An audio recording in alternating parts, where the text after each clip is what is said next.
Jets return man along with JoJo Townsell for the New York Jets in white. Temperature right at freezing as this game begins. 12:30 Eastern time. Townsell at the 7. The former UCLA star steps out of bounds at the 46 in Jets territory. So New York off to a racing start thanks to Townsell's return. Pat Ryan will be the quarterback, not Ken O'Brien, who has a bad shoulder. Freeman McNeil has led the Jets in rushing every year he's been here. Roger Vick, the big fullback. Al Toon, 82 catches, leads the NFL.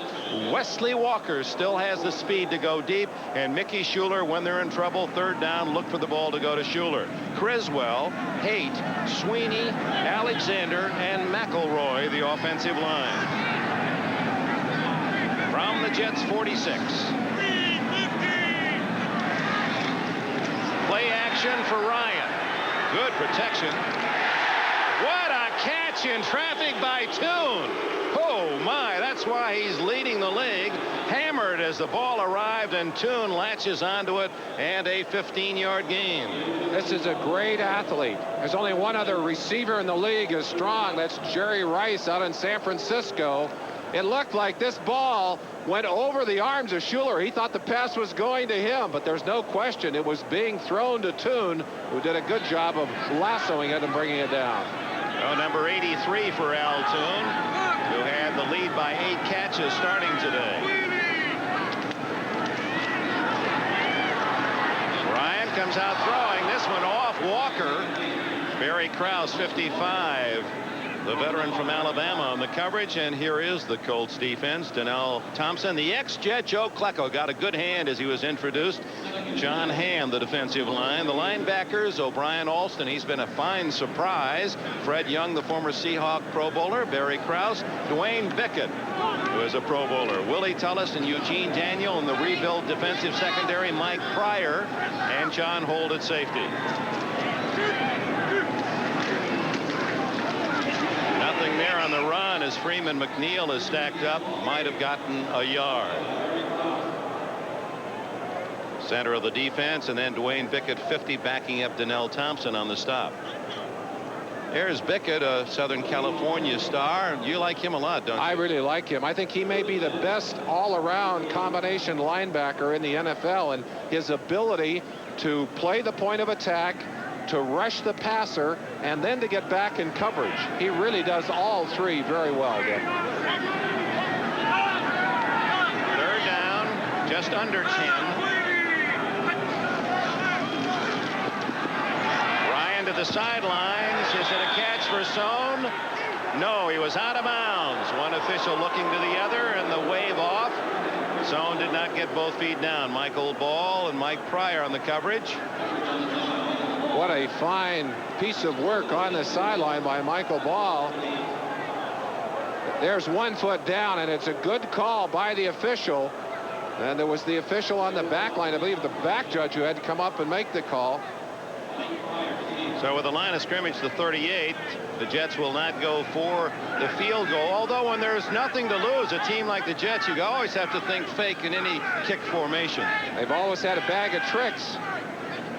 Prior to return, he's at the 10. Joe Prokop, an ex-decathlete at Cal Poly Pomona.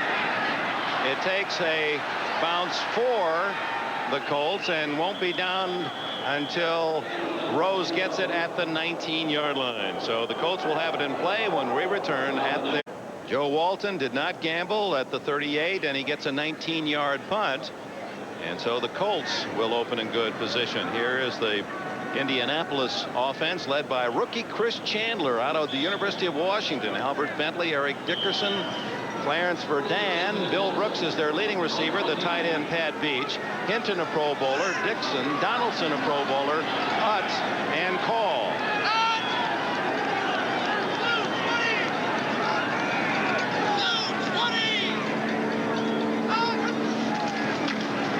Eric who else? Dickerson gains only a yard. Scott Mercereau backed up by 54 Troy Benson. Here are the Jets defensively.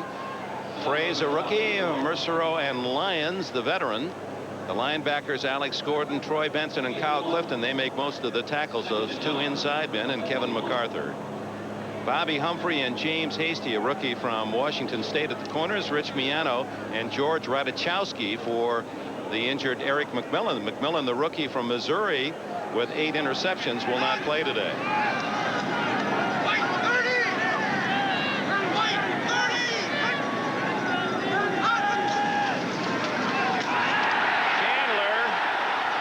And throws it away. Bentley was the closest Colt, and Chandler just did get it away. Good pressure from Scott Mercereau, the nose tackle from Southern Connecticut. Scott Mercereau right in the middle of your screen, and let's just watch him as we turn him loose. He's going to stun out from his inside position behind the on-rushing defensive lineman, and he breaks clean to the outside, getting away from Donaldson, forces the bad throw. 3rd down and 8.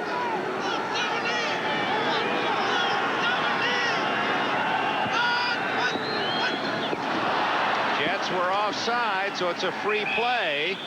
Colts don't get much from Bentley, but they will get 5 yards as they were drawn off on the count by Chris Chandler.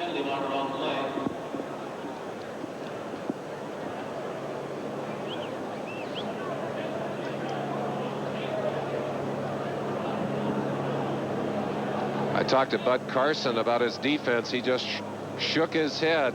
They have been shell-shocked these past Offside. few weeks. 55 defense. Still 3rd down.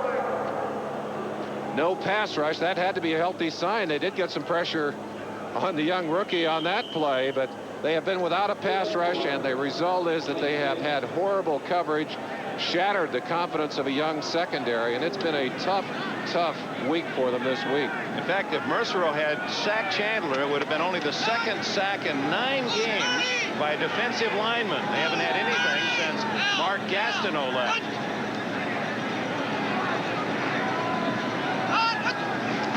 On 3rd down and 4, Chandler going deep. Verdun.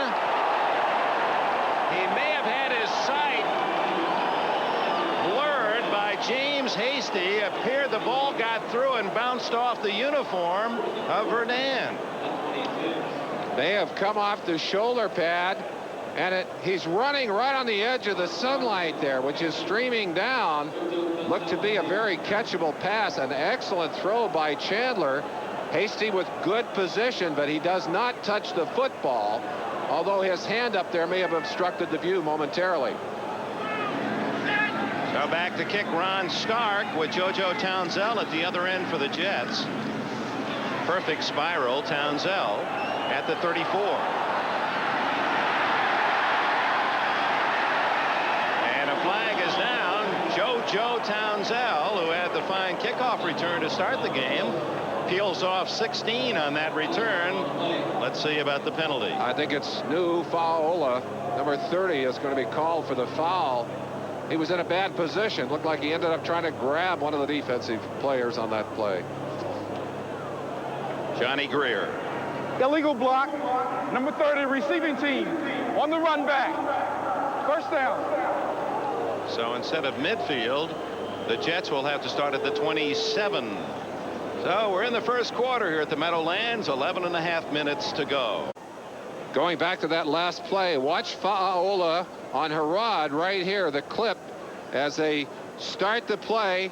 Townsell faked his own man out. Faola ready for the break to the outside, and he made a mistake there coming in on the back of the defensive man. And actually, as you could see, Herod would not have been a factor in the play.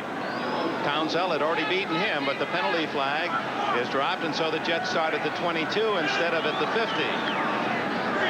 Matt Ryan from Tennessee, the quarterback.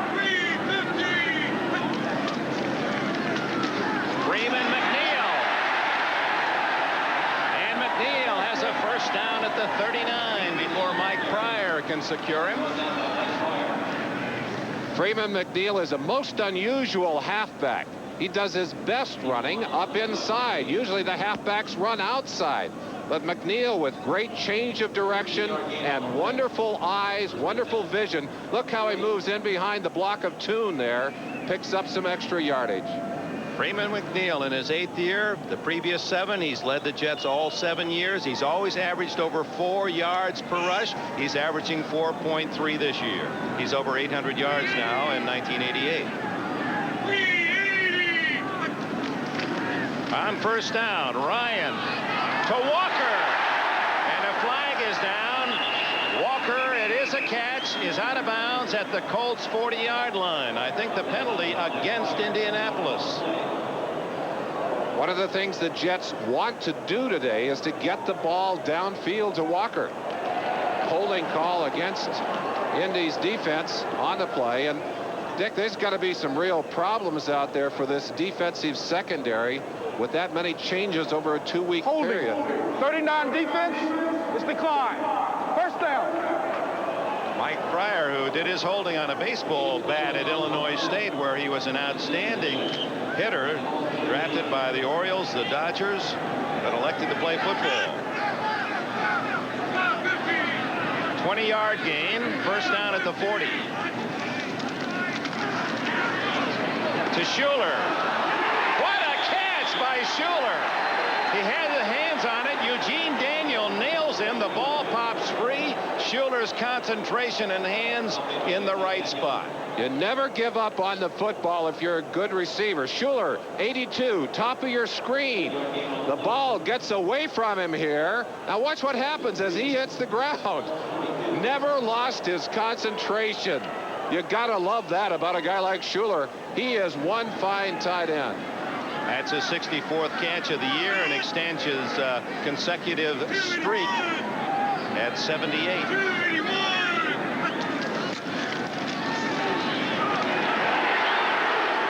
Now there's another streak that we're watching today. Al Toon, and this may be even more remarkable than just a catch per game consecutively. Toon has 2 catches. If he gets one more, that'll be 49 games in which he started where he's caught at least 3 balls. 3. He is something. And he had a big game against the Colts the first time around. He almost made our Olympic team in '84 as a triple jumper. He was injured. He was the Big Ten record holder. He was right around 55 feet. He uses that jumping ability on the field very effectively. No score, but the Jets getting deeper into Colts territory, and a good play made by Dwayne Bickett. 243-pounder from Southern Cal gets Hector for little or no gain. Jets feel that they can run up inside on this Colts defense. Klecko, who has lost a great deal of his burst and strength in there, along with Barry Krause, who is 30 pounds lighter than he was just a season ago or 2 seasons ago. He's quicker now, and Fred Young, who is not a big linebacker. They acquired him, of course, early in the year from Seattle. And Fred, more of a trailing linebacker, a stunning linebacker. So they feel they can get some yardage up inside. Ryan, incomplete. It's intended for Schuler, broken up by Pryor. The fans wanted a penalty. So it'll be 3rd down and 11 for the Jets. Mike Pryor has had a fine season. Good anticipation. He reads this play well and then is physical enough to stop the play right there with a jolting tackle. Good camera angle. Our producer Larry Cirillo, Ted Nathanson, our director, here from the Meadowlands. It's a game of exercise for the Jets, a game for the future, and a possible playoffs for the Colts. No score. 9 minutes left, first quarter. Look at this formation. And a flag goes down. It didn't fool Bickett, as the Jets did not pick up the first down, and the Jets may not have had enough men on the line of scrimmage. Motion against someone. Walker had moved but had reset. Look at this. They've got 2 backs lined up, one right behind the other, a third over here, and of course here's the shotgun quarterback in this thing. They're trying to just run a little running play back up inside, handing it off to Hector right there, or that's McNeil, 24. 61 offense is declined. The motion was against the left tackle, Jeff Criswell. He's quite a story out of Graceland of Iowa, Lamoni, Iowa. Graceland, also the alma mater of Bruce Jenner and our former colleague Merle Harmon. Criswell has really been one of the great surprises for the Jets this year. He was a free agent player during the strike in Indianapolis, and they're kind of sorry they let him go now. Here's the veteran Pat Leahy to try a 35-yard field goal. And he's automatic just about inside the 40, and the Jets lead 3-0. 8 minutes and 41 seconds remain in the opening period here in New Jersey. You can see actually the green from the AstroTurf on the plastic bottom of that shoe. Albert Bentley, number 20 for the Colts. Flags are down, and so is Bentley inside his 25-yard line. Carl Howard, one of the first down there. Leahy with his new shoe, and he really protects it, doesn't he? He will not leave that shoe in his locker. He has a new kicking shoe that he's using now. He's broken in a new one, but he takes it home with him at night. He takes it with him on the road, does not trust it to the luggage. He is very superstitious, will not let anyone else touch that right shoe. Number 34 receiving team on the run back. First down. Wansley's block illegal, so the Colts trailing 3-0 have pushed themselves back deep in their own end inside the 10-yard line.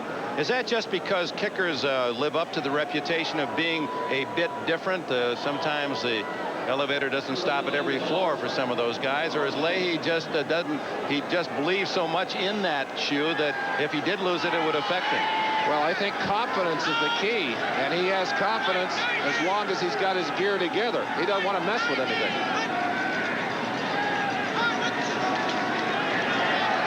Dickerson. He's a threat every time he gets around that corner, and he was one block away from making that one special. George Radichowski and Bobby Humphrey finally trip him up close to a first down near the 20. Kevin Call, they call him the Creature. Big man right in the center of your screen, number 71. He's going to lead out in front of Dickerson on this play. 300-pounder out there. Said he'd been sick earlier in the year, dropped about 15-18 pounds, but he's back up to speed now. Good news for Dickerson. This is a very large offensive line that the Colts put out on the field. I'll give Dickerson 10 more yards. He started with 1,451. And although this is only his 6th season in the NFL, look where he is already. Number 7 all time behind the greats Peyton, Dorsett, Brown, Franco, Riggins, O.J. and Dickerson at 97-07 in not quite 6 full seasons.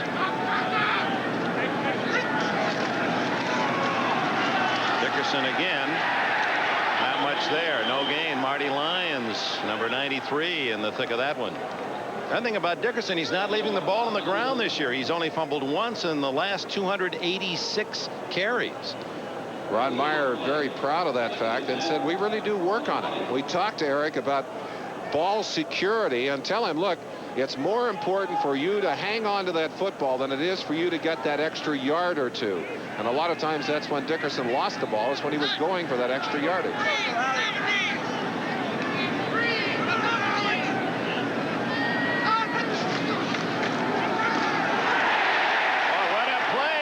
Troy Benson, 54, shot the gap and ran right into the ball. And Dickerson, who able to struggle forward for a half a yard, but Benson, who is second in forced fumbles on this team, almost got another.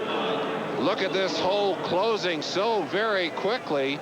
Benson is there, yes, but Marty Lyons there to help as well. Kevin MacArthur, some good defense, and maybe all the chewing that's taken place on this defensive team has gotten them pumped up and ready for the Colts today.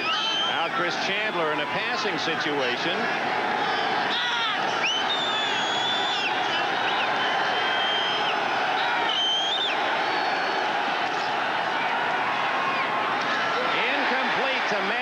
Number 85, well covered. Rich Miano and George Radichowski there, and the Colts unable to move again, have to punt it away. One of the things you don't want to do is underestimate your opponent. It would appear to me that these Colts, a little bit flat, may have felt that the Jets were not going to show up as an emotional team today, and that's a mistake. You've got to be ready to play your best football. And Ron Meyer, the 47-year-old head coach of the Colts, may be thinking this very same thing. Ron Stark will kick it from around the 10. Townsell way back at the 35, along with Kurt Sohn. Short kick. Townsell at the 42. Look at him go! JoJo Townsell, 59 yards for a score.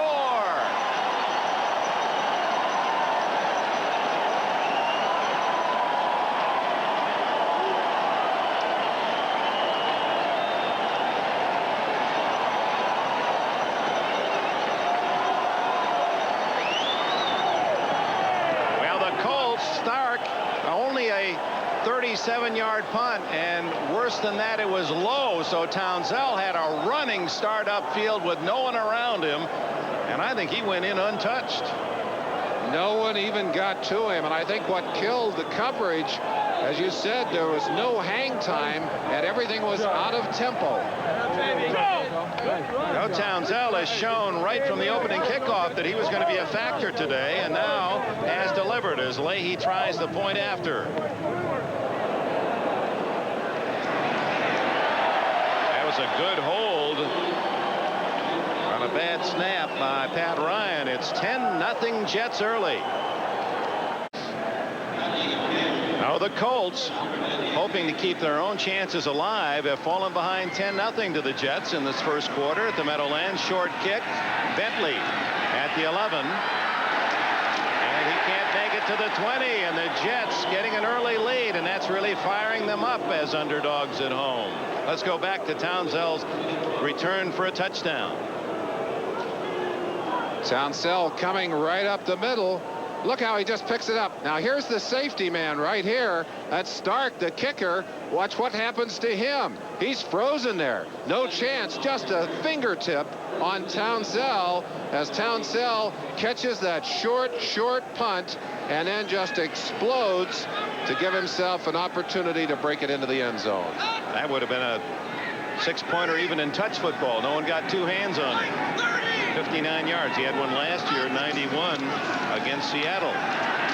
Chandler hit as he delivers the ball. It's called a pass, no fumble, but Chandler drilled by Alex Gordon, number 55, the second-year linebacker out of the University of Cincinnati.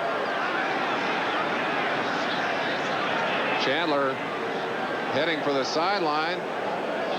Gary Hogeboom is coming in. Talked to Chandler just before the game. He was putting on his rib pads. He said, Gary told me to put these on. He said, I wasn't going to wear them. You better believe he's glad he's got them on for that shot, as Gordon just about took his ribs right out. So number 7, Hogeboom, the 9-year veteran from Central Michigan who broke in with the Dallas Cowboys back in 1980, takes charge on 2nd and 10. Incomplete, intended for Bill Brooks. And once again, Bobby Humphrey right there for the Jets. So important to get off to a hot start emotionally. This Jets team, which has been pretty badly beaten up in the press the past few weeks, really feel good about themselves right now, and a lot of that coming from the emotion of the special teams. So many times we see big plays on special teams really change the emotion of a game, establish a good tempo for a team. Hogeboom looks at 6 defensive backs, 3rd and 10.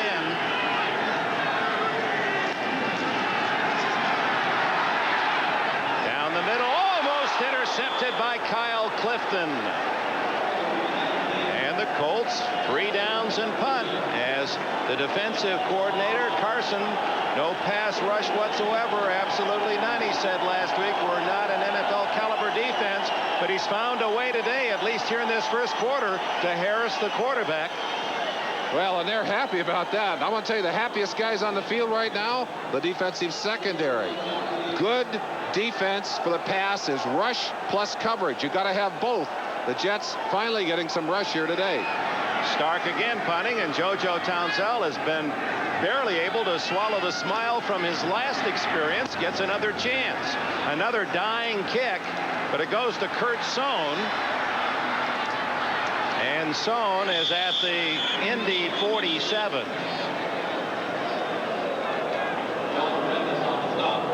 Ex-Colt.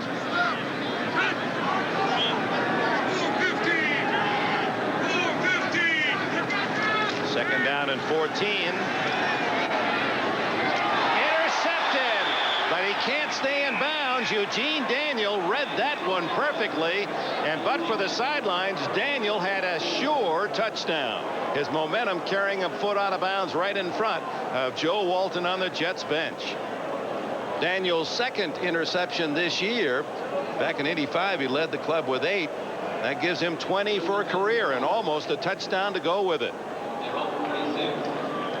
Daniel, who is a solid defensive back and just really anticipated that pass. He was off well before the throw, got a great jump on it, and Ryan, obviously, as you saw the grimace on his coach's face, will have to explain that one. Hogeboom throwing for Bill Brooks, almost intercepted by James Hasty, the rookie from Washington State.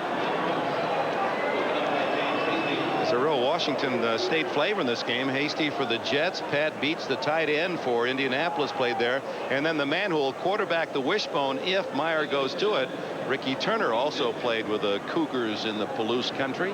Well, they like to use that wishbone when they get up by about 14 points. So far in this ballgame, they'd like to get a first down, Dick. Well, Daniel has given them their best field position at their own 46.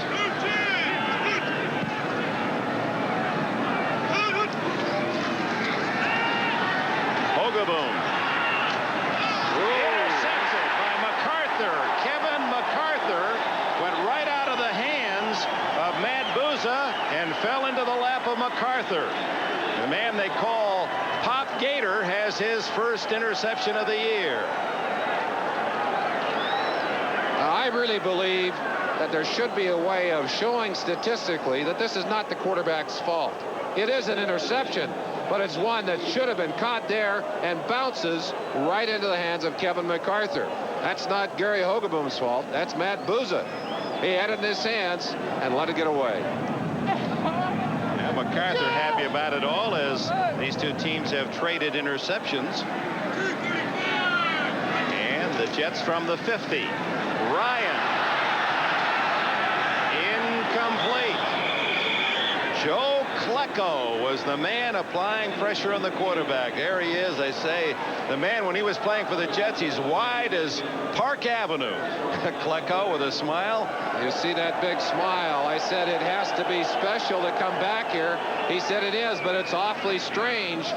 Klecko is not the factor in the games that he used to be. He's lost some of the great quickness, some of the recovery ability, some of the incredible strength that allowed him to go to the Pro Bowl at 3 different positions. I don't think we'll ever see that equaled. But he's lost none of the heart. No, he's still got a big smile in there. On second and long, it's Johnny Hector to the Indianapolis 41-yard line. Willie Tullis on the corner makes the tackle. That'll be close to a first down.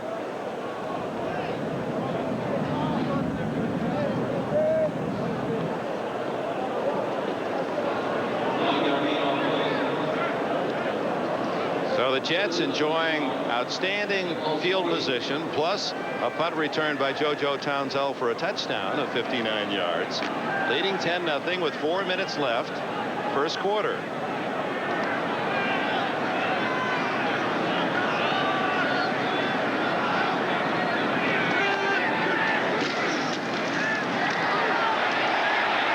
Ryan on the keeper, and it's a first down for the Jets.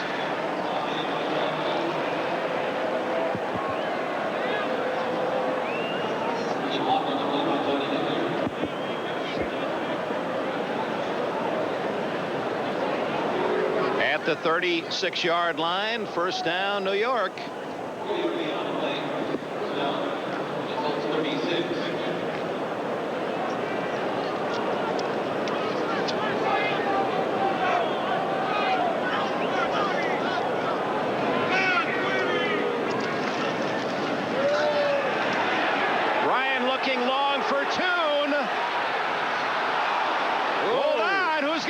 That's an interception. The Colts have picked it off. Willie Tullis took it right off the back of Toon. When Toon went down, the ball fell right in the crowd, never hit the ground. The ball just got trapped in there on top of the bodies. Tullis able to scoop it up before it touches the ground, and a big break and a big turnaround and a second interception called against the quarterback today. But this one, watch it, thrown right into traffic. Two defenders right on top of Toon. Now watch the football bouncing off Toon's leg and ending up right there on the back of Holt and scooped up by Tullis.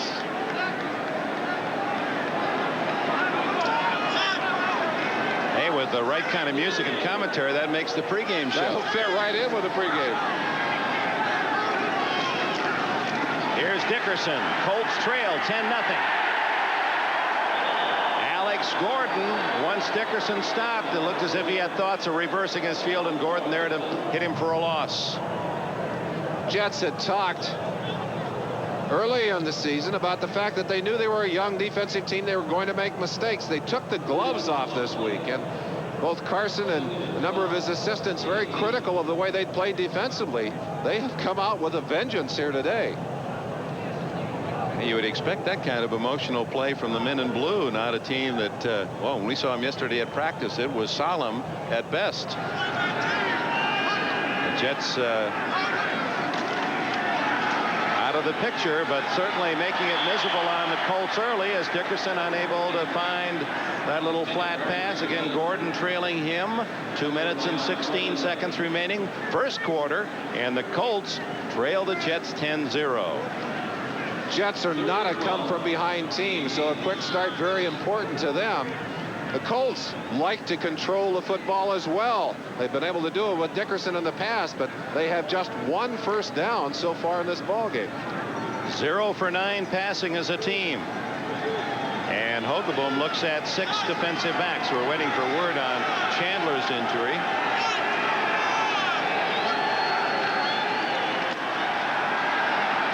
Hogeboom, what a catch by Brooks. Bill Brooks, who leads Indianapolis with 47, and that was a sensational fingertip snare. And considering the weather, that is a superb play.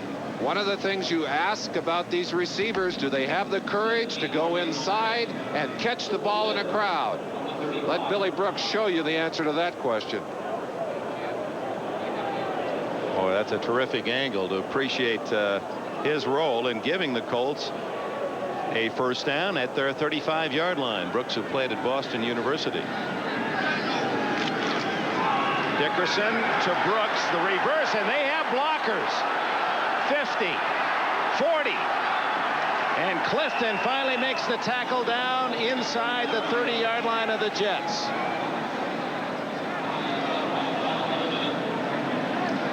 But Carson shaking his head. If you can't attack a team's weakness, you can attack their strength. Right now, the Colts know that the Jets defense very emotional, really trying to over pursue on that play, and they use that emotion against them as they come back with a reverse. Look how many blockers Brooks had out in front of him. Hogeboom's even blocking. Number 7 gets a shot there. Donaldson getting a shot. Kyle Clifton, number 59, getting over to make the stop. 38-yard play, and now Dickerson slams into the 25. Miano, and plenty of help to make the stop.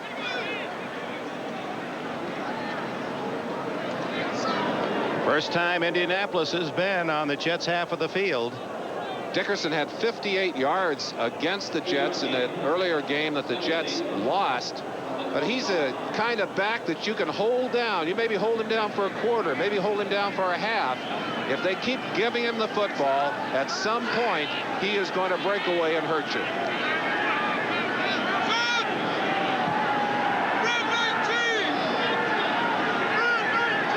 Final minute, first quarter.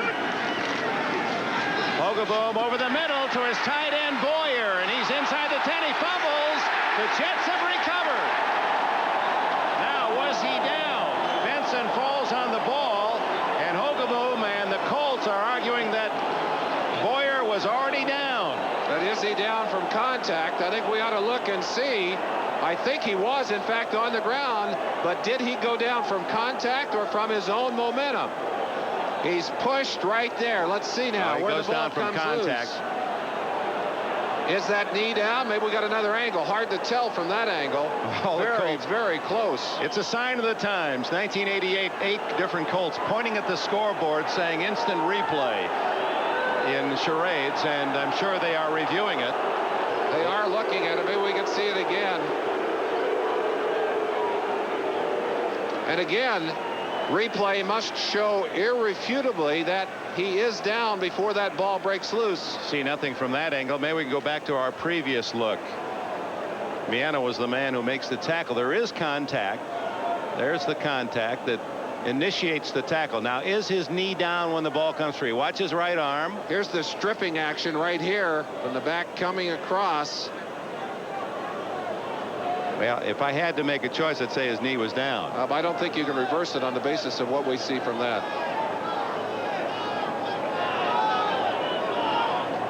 The goalpost actually hides that angle, and Hogaboom right away thought that the ground had created the fumble and goes to argue. Those kids from Central Michigan are good debaters, I want to tell you that. Let's see whether he won the argument. I think he may have won his argument. They say they are going to reverse the play. That Boyer. On further review, the runner's ruled down by contact. First down. That Boyer's knee was on the ground, and I think that's actually the way it was, although that takes some good eyes to see it from our angle. Here it is from behind again. The knee is down at that point, and his elbow about, well, quite a distance off the ground. And here we go with the wishbone. And here's Ricky Turner. What a story. He was out of football for 3 years, has a construction company up in Seattle working, and now he comes back out. And Hogaboom's going to go in. Well, they're not going to go to the wishbone, although Hogaboom has run it as well. Well, and you see that the Jets had put in 2, 4, 5 substitutions anticipating the wishbone. First and goal from the 9-yard line. The ball ruled dead where the knee went down, not where the fumble, of course, was recovered. The no fumble now.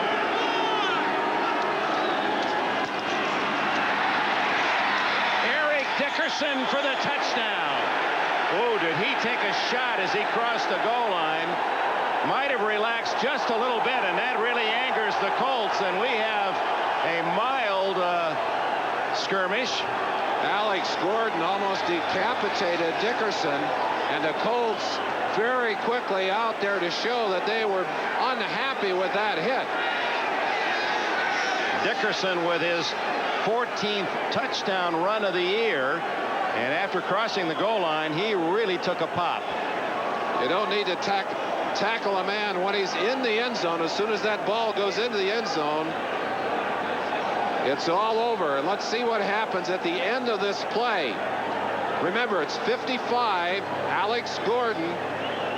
Miano misses the tackle here. Dickerson runs through. He's in the end zone. Ooh. You saw Dickerson let up, and then Gordon just ambushed him and took him to the ground. That hurt all the way up here.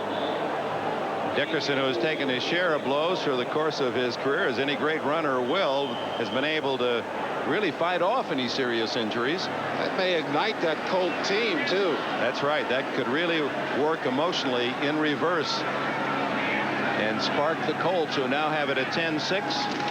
Biasucci's try for point is not there as the Colts have trouble, and that could be a point that comes back to haunt them. Ron Stark is an excellent holder. He was finally able to get that ball down, but Biasucci had already lost his rhythm on the play, and he goes back and gets a foot on it. Watch the ball get away from Stark there. He gets it down, and Biasucci gets a foot on it, but could not quite pop it with enough authority to get it up over the wire. Al Dickerson came off under his own power, as you saw, so he is not injured, although this is the kind of blow that can end a game or a season for some players.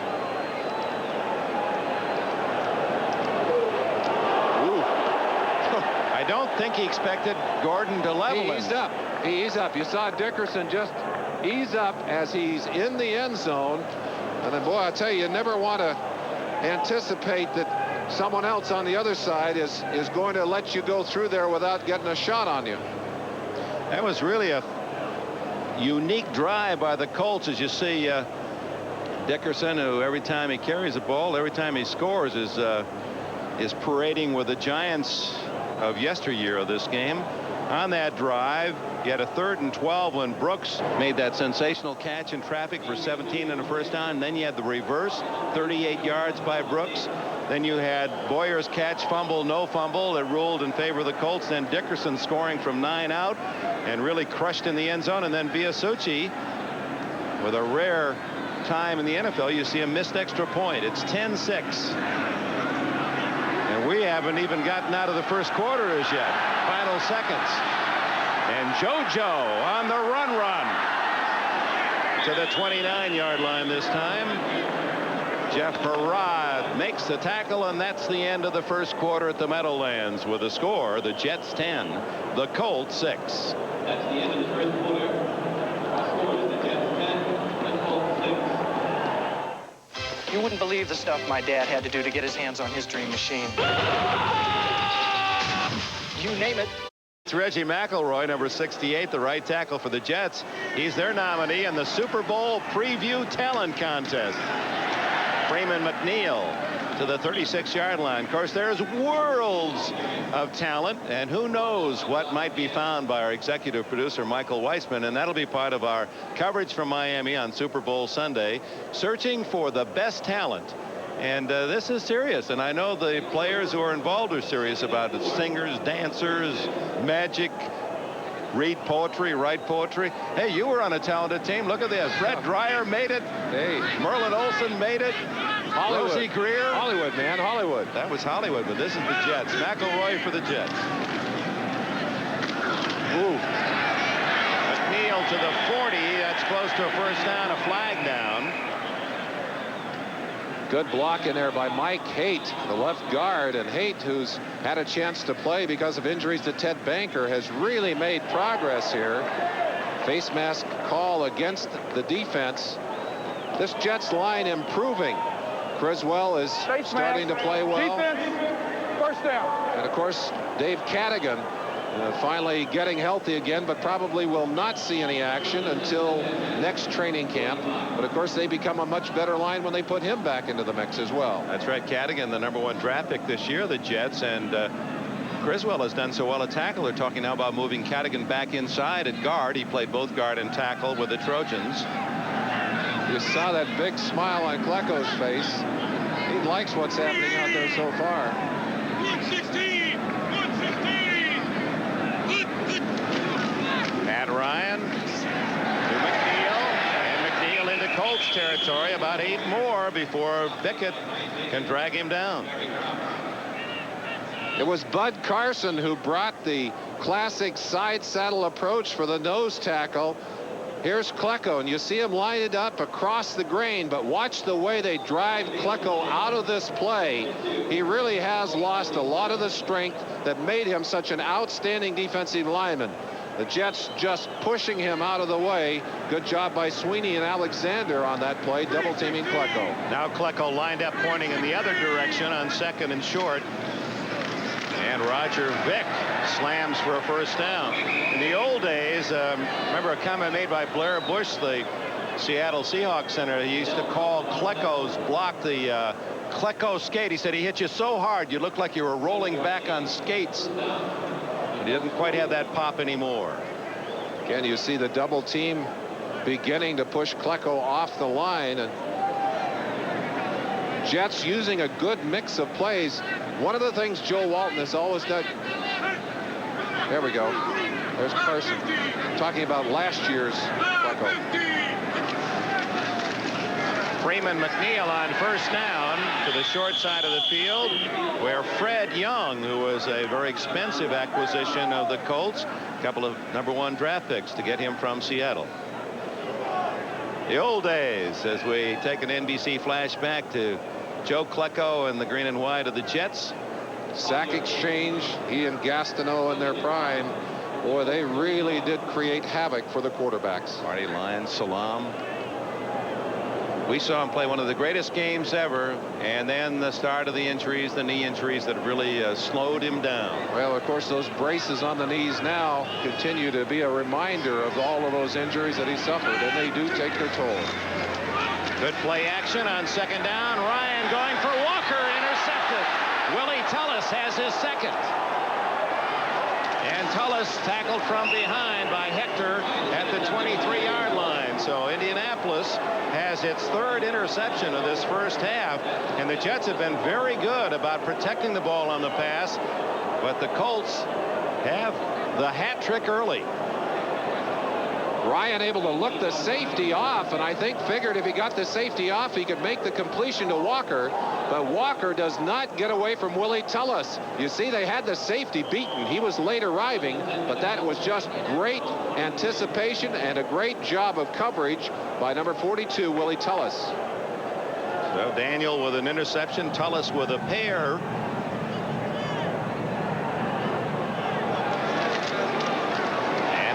Dickerson goes to work. Rolls out of bounds at the 31-yard line. Radachowski made the tackle, and now we see Ken O'Brien there without the helmet talking with Pat Ryan. We'll see if he starts tuning up. They say he's feeling better. He's had the bad shoulder. He came in a couple of weeks ago in relief and helped the Jets to an important comeback win, 38-34 against Miami. Second and short. You know, that thing about Dickerson, that run didn't seem like much. All of a sudden you look, he gains 9 yards.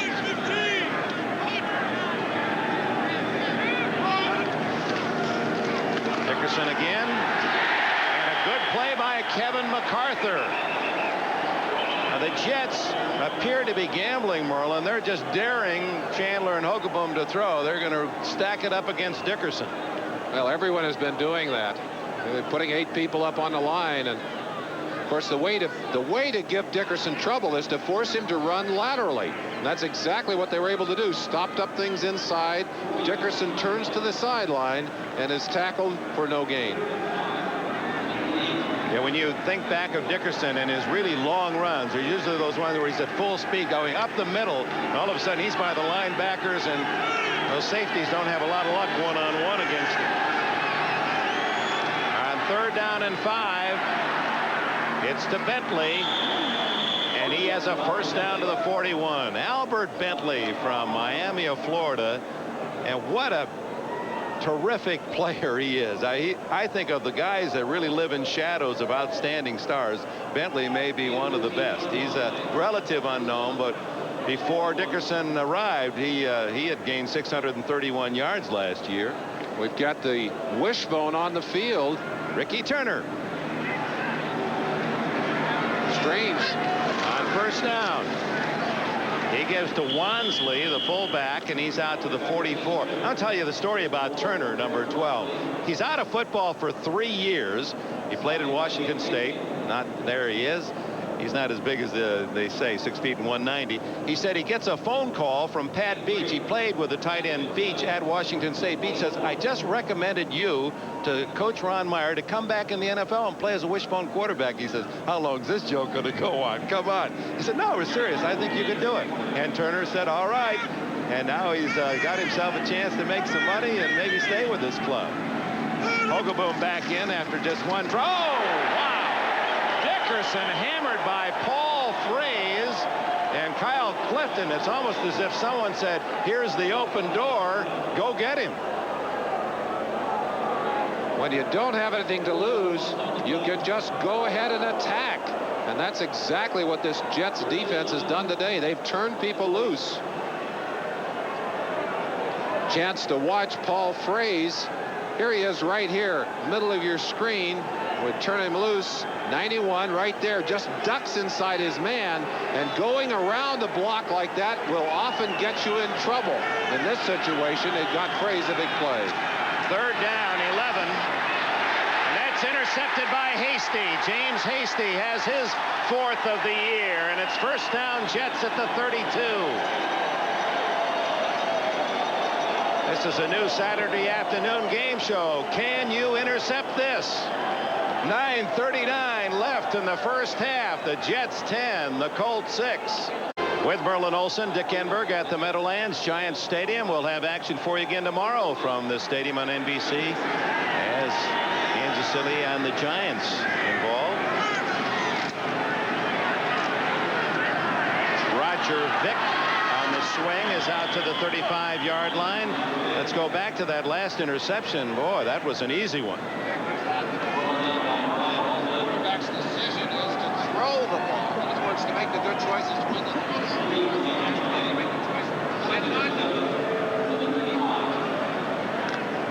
Yeah, something wrong with your microphone there, Merlin. Try it again. So the Goblins are here today, I think, Dick. Didn't You mean almost to had to fair intercept catch you. that. You almost had to fair catch that one. All right. Second down and 7. It's Vick again, shy of the 40, and that'll bring up 3rd and 3. Ken O'Brien is in at quarterback, as you can see, number 7 from Cal Davis. As Joe Walton making a change at that critical position. O'Brien on the year hitting about 55%. Rich And Bryant Kotite on the bench. The offensive coordinator there, communicating, writing down the plays as they're called so they can keep track of what there's Kotite, so they can keep track of what they are doing in this ball game. Teams scout themselves even during the game these days. Walker right, Tune left, 3rd and a long 2.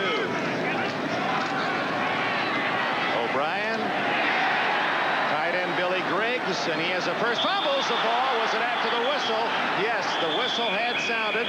They mark it a first down at the 47, and a first down for the Jets in their own half of the field. Young and Tullis with a tackle, and Griggs heard that whistle just in time. Well, that Fred Young, he's forced 5 fumbles this year. Freddie coming from the inside with an uncanny knack for positioning on the tackle. The thing he does best is to pursue, to flow. He is not strong enough at 225 pounds to really stand up to the hammering inside, and is best used when you can kind of hide him behind the line.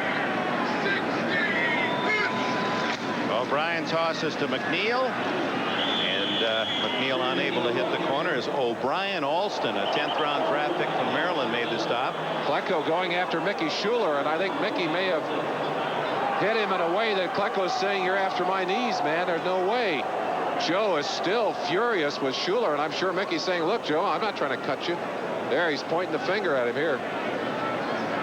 Let's see if we can see what happens to Klecko. Right-hand side ear screen, and there's Schuler, sure enough.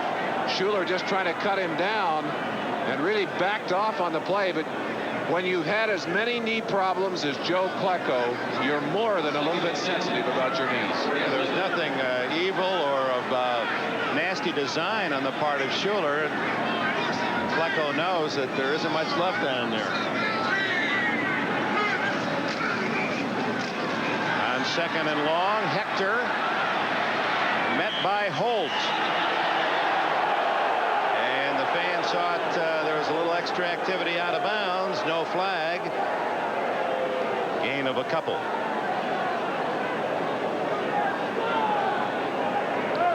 The Colts trailed 10-0 before Dickerson ran 9 yards for a touchdown late in the first quarter.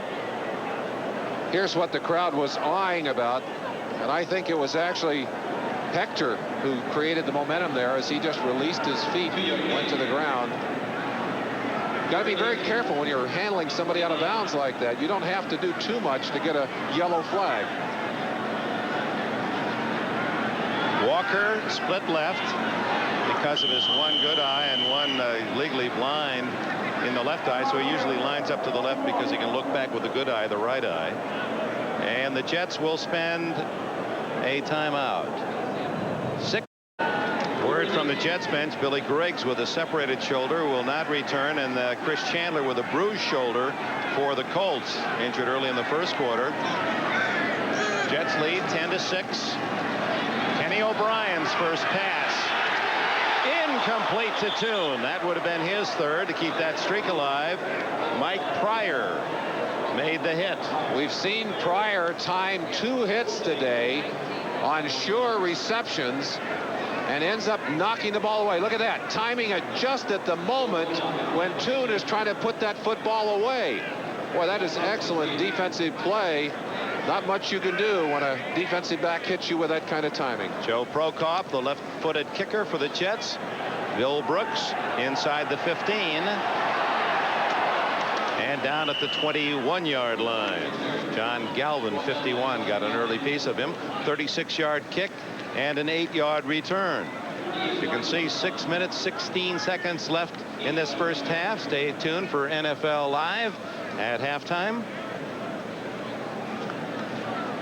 And the Colts, who must do the job themselves, they must win their final 2 games to have any hope of the playoffs. A little more trouble than they thought early. And if the winner is going to get to 30 points, we both felt it would be a high-scoring game. They better get on their horses here, Dick. And here's the big horse for the Colts. Eric Dickerson, and Kevin MacArthur makes the tackle after a 4-yard gain. You talk to the Jet defenders about Eric Dickerson. They said very often the blocking patterns for Dickerson don't make any sense. Well, one of the reasons they don't is because Dickerson will run anywhere. They try to set up a blocking pattern, but if he sees something he likes on the other side of the line, that's where he goes. So very often a play designed to go around the left end may end up going off the right tackle. Who's he remind you of in your playing days? Dale Sayers, Jimmy Brown. The great ones have their own set of rules. They don't have really to say do. run. The hole's going to be between guard and tackle. You run there. Scott Mercereau makes that last tackle. Dickerson 1,450 yards and 14 touchdowns now with 1 today, and the rest of the Colts about a third of that total. I guess he defines workhorse. I asked him before the game, I said, you want 31 today? He had 31 last week. He said, yeah. He said, that's my kind of day. 3rd down and 4. Underneath to Brooks, who has the first down at the 34-yard line. Dick, we haven't seen Dickerson catch a pass so far in this game, but if you broke down the work responsibility of a running back into 3 categories, purely as a runner, Dickerson is the best in football. As a pass receiver, I would put him in the top 10. You would? Yes, among running backs. He has developed excellent hands, good instincts, run good patterns. The place that he does not match up well is as a blocker. He's probably among the bottom 10 there. He does not pick up well on the blitz, and he does not like to block. Reverse again and a fumble. And Brooks is able to fall on it at the 25-yard line. MacArthur again messed up the play. He's had a fine first half for the Jets. Well, that's the same play that worked for 38 yards on the Colts touchdown march, but this time MacArthur spoiled the fun. Penetration is the key here. MacArthur's so deep that he gets a piece of Brooks's hands before Brooks can put the football away. That's good linebacking play, and they're trying to get penetration to shut down the running game here. It works to their advantage as they try to come back with a reverse. No, 2nd down and long. About 18 and a half. Hogaboom. Out to the 44-yard line to Matt Booza. And Booza is right at the yardsticks. There was the ugly head of no pressure on a quarterback. You watch the Jets defense floundering on the line on that play. They went 7 games and only were able to get a sack in 2 of those ball games. They've had pressure here in this ball game, and there we go with the, once again, we're going to get a wishbone on the field. There you look at the drop off and the pressure on the quarterbacks here. Dickerson to the 49-yard line, and there was only 1 white jersey left when he hit the turf. That wishbone with Dickerson, and of course he's very familiar, schooled for the 4 years at SMU in that position. That really wasn't much of the wishbone, no option. That was just a turn and toss. Student body right.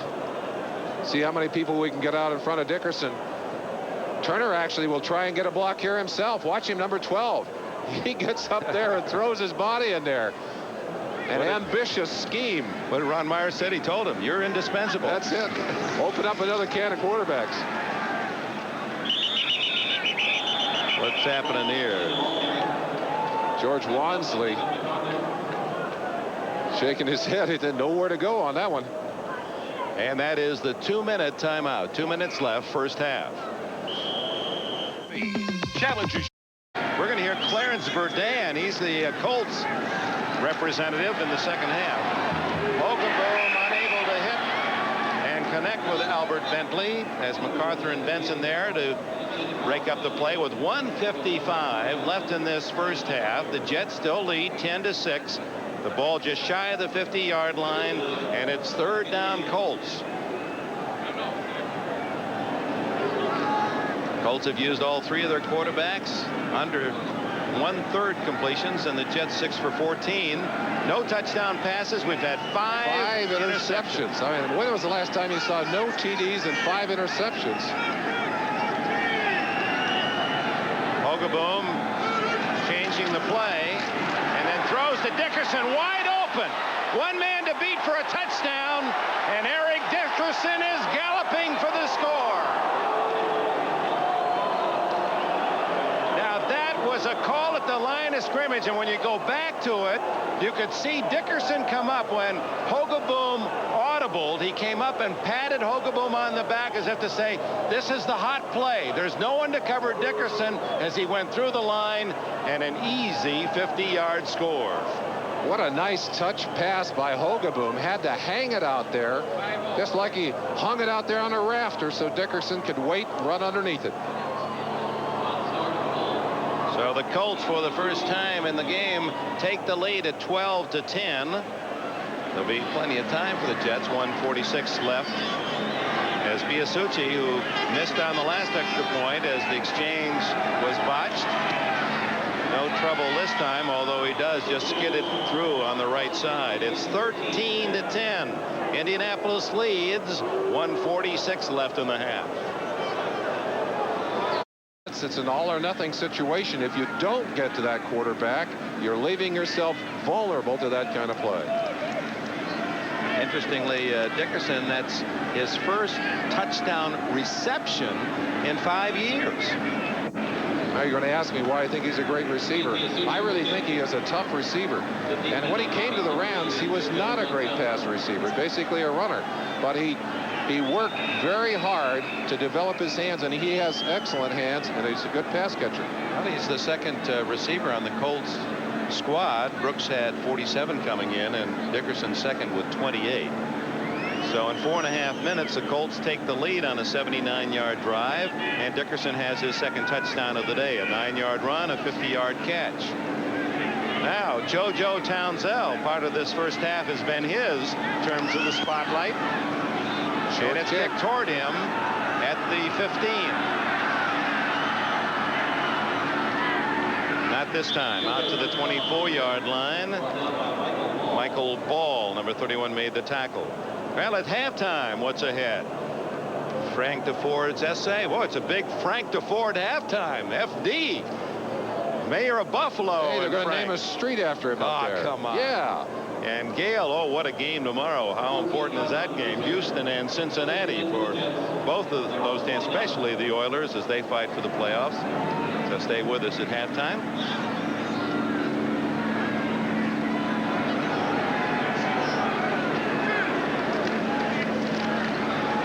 O'Brien and Hector.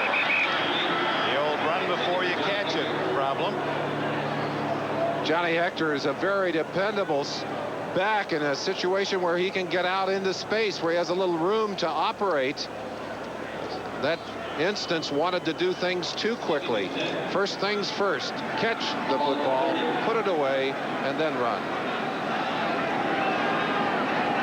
13-10, the Colts lead it.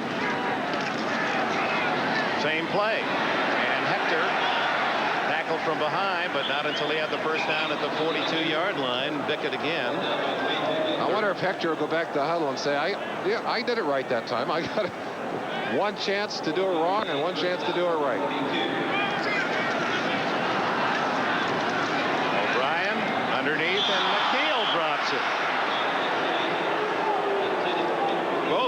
wide open, and they knew it as a matter of trying to look upfield before they'd really tuck the ball away.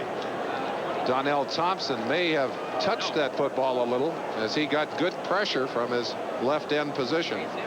Now the Jets would like to get the lead by halftime. They have not been. In fact, they've been notoriously bad at coming from behind. In fact, they've lost their last 21 games when they trailed at halftime, and they're 2-34 under Walton when they trail at the half. Another one goes through fingertips. K.D. Dunn is the villain this time. That ball was certainly catchable as well. A flag is down. It wouldn't have counted anyway because the Jets were holding.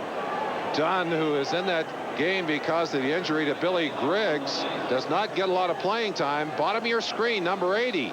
That's about as easy a pass as you can handle. Right straight into the hands and then onto the ground. That was a hard one to explain. I think he's glad that there was a penalty on the play. Holding. 79 offense. Still second down. By Kate, guard from Iowa.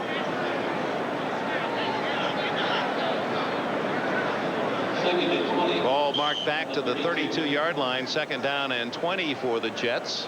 In case you're just joining us, Jets had a 35-yard field goal from Leahy and a 59-yard punt return by JoJo Townsend to take an early 10-0 lead. Then a 9-yard run by Dickerson and a 50-yard pass completion, touchdown Dickerson. 13-10. O'Brien going long for Toon. Almost stole it away from Pryor.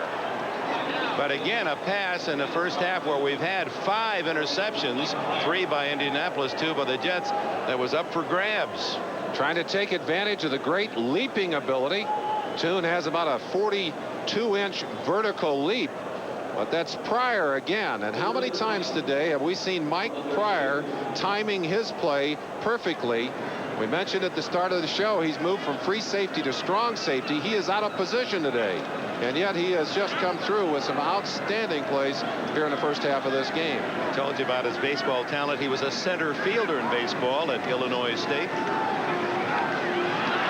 O'Brien to the sidelines, has Townsend, but the pass isn't there. So this time it was O'Brien who didn't quite make connections, and Townsend would have had first down yardage. It was wide open on the sideline. So that was a miserable sequence for the Jets as receivers were open throughout. Either they couldn't catch it, or in the last instance O'Brien could not quite get the ball to his receiver. Bill Brooks back at the Indy 30.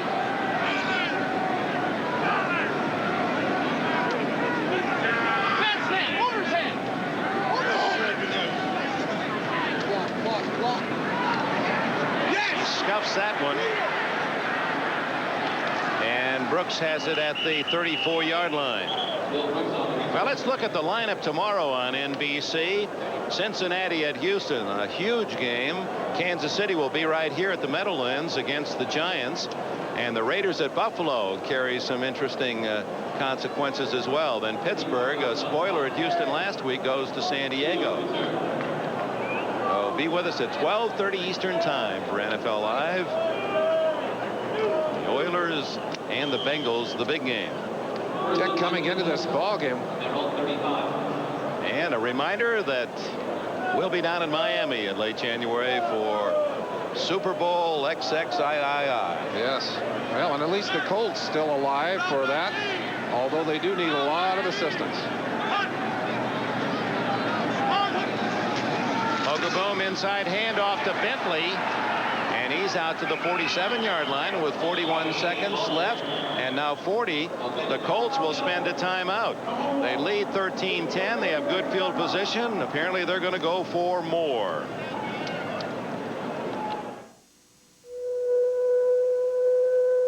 From now on, this is Chris Hinton. That's Mercereau, number 94. Look at Hinton right there with the blasting trap as they opened up inside. But of course, the Jets playing pass with only 45 seconds on the clock, hit with a nice gain on the run. The Colts are very good at scoring in the final 2 minutes of the first half, and when they do, they win the game. And oops, The dropsies have hit the Colts, as this time it's Bentley who has the ball right in his mitts. Coming into this game, if you look at the way these two teams have played over the past few weeks, you would have expected a lot of big scoring plays via the pass. And we have not had that many long passes. Dickerson scoring on a pass, but it was a short pass and a long run, although the ball has been in the air a great deal. But we mentioned this Jet defensive secondary mauled over the past few weeks, and of course the rebuilt Colts secondary. Bentley on an inside handoff from Hogeboom.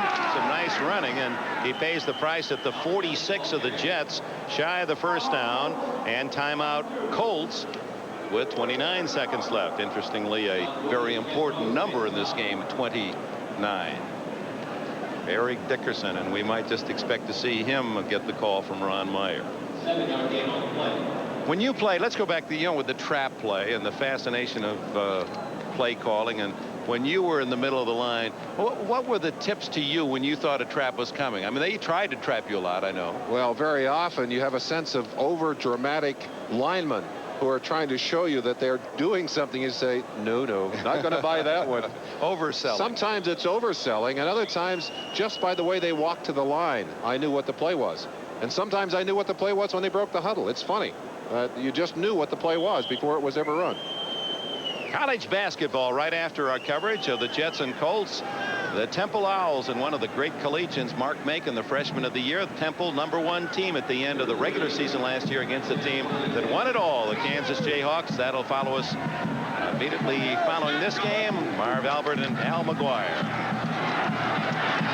Hogeboom tried to get rid of the ball, but Ken Rose will be credited with the sack.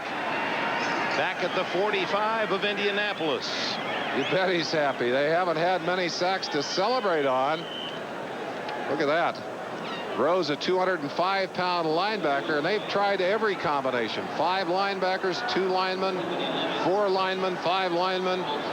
Rose finally, who slips through to make the stop. Now final seconds tick away. Gastineau had 7 sacks in 7 games and then retired, and that was a different year. They haven't been able to muster much sense. Well, when you lose a man like Gastineau, who was guaranteed the double team, and he was averaging about a sack a game, you had to go after him. Gastineau, there are the numbers right there. Lyons had 4.5 of those sacks while Gastineau was still there. So Gastineau was drawing heavy coverage. Alex Gordon was playing well, putting a lot of pressure on, and very often on the same side with Gastineau. There's Gordon on the bottom right there, and you'll see Rose coming through the gap right there, just sprinting through. Hogeboom trying to dump that pass, but he was already in the grasp and control of the linebacker. Now wait a minute, Merlin, we've got this thing all set up here. We better alert all our cameramen. Only 8 seconds left in the half. Is this the time for the Jets to call upon that go to the wishing well play and start tossing it around and see on this return?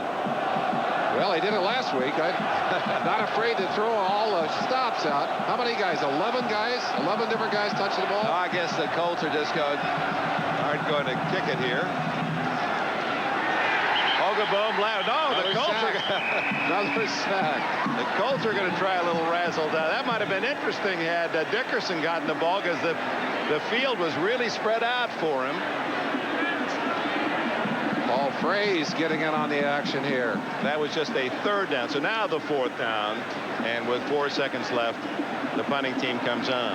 Fraze power rushing. But check that. That was the 4th down. And that was the first sack of the season. Fraze, who's just a rookie, 6'5" and 273, pushing on a 300-pounder at 6'7" to get that sack. But what an interesting call by Meyer. He gives the Jets a chance to score on this play, and they do not. But the Colts will get the ball first in the second half, and this kickoff to open the second half is sponsored by Budweiser, the king of beers. Pat Leahy looking as if he was the man left out in the cold, now ready to go, and that well-worn shoe sends it end over end down to Bentley at the 6. Runs into a pile, no whistle, and second effort gets him another yard, maybe to the 23-yard line. Starter was Chris Chandler for the Indianapolis Colts. The rookie quarterback has done a fine job, 8-3 as a starter, but injured early, and Hogaboom takes over as we look at the first half statistics. Passing yardage not impressive for either side. Look at their rushing yardage. 87, as you might expect, for the Colts. The Jets have done a good job of running the ball themselves. Of course, those turnovers, the 5 interceptions that we had a chance to show you just moments ago. You understand Chandler is still in the Colts locker room. He probably won't play the second half. Dickerson will, and takes a handoff and a short yardage. Dickerson maybe a yard on that play. Had 35 yards in the first half. Paul Freese made the tackle. We talked about how important it is to the Jets to play well in these last 2 games. I really feel, Dick, that they have better overall talent than the Colts do. And I think I'll say that again. I think that the Jets have more talent on their team than the Colts do. They need to get a few more key people. They obviously are minus some key people, but they have a lot of young, talented players. Defensive blitz comes in cleanly and assisted by Marty Lyons. Hogaboom is sacked for the 3rd time. So the missing element in the defensive game of the Jets, a pass rush or even pass pressure, has come to life today. Bud Carson's come up with a good scheme. Well, I think maybe Bud Carson shook the tree. He and Mike Falconer, the defensive backfield coach, who came down so hard on this defense last week, talking about the fact that they simply were not of NFL caliber, and the defense, I think, stung and embarrassed by that, has responded here today, and they have put some real heat on the quarterback. Colts with 4 wide receivers, 6 defensive backs. Hogaboom 1 hops it to Bentley, incomplete, and again good pressure. Scott Mercereau was on top of Hogaboom, and the Colts, as they started the game, 3 downs and a punt. As happy as the Jets are to see some pressure on the quarterback, you better believe that on draft day, when their turn rolls around, if there's anyone there who can rush the passer, that name would be called. Ron Stark, who did not have a good first half punting the ball. In fact, one of those punts returned for a touchdown by that man, JoJo Townsell, who went 59 yards in the opening quarter. In fact, the Jets and Colts are both high in the NFL standings in punt returns. With the clock operator, please reset the game clock to 13:35. The Jets came into the game 4th in the league. The Colts 3rd. The New Orleans Saints number 1 and the 49ers 2nd. But that return by Townsell for the moment would probably put the Jets in 1st place in the league in punt returns. Average yards per return. Kurt Sohn will join Townsell. 33-35, a bit too much on this day of humor in the NFL. They'll get that down to 13-35. Hold that plane at JFK. Hold that plane.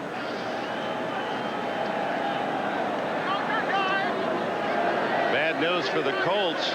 One of their replacements in the secondary, where they're very thin due to injuries. John Holt has been injured, and he may not return. And we understand Fred Young, also injured, may not come back.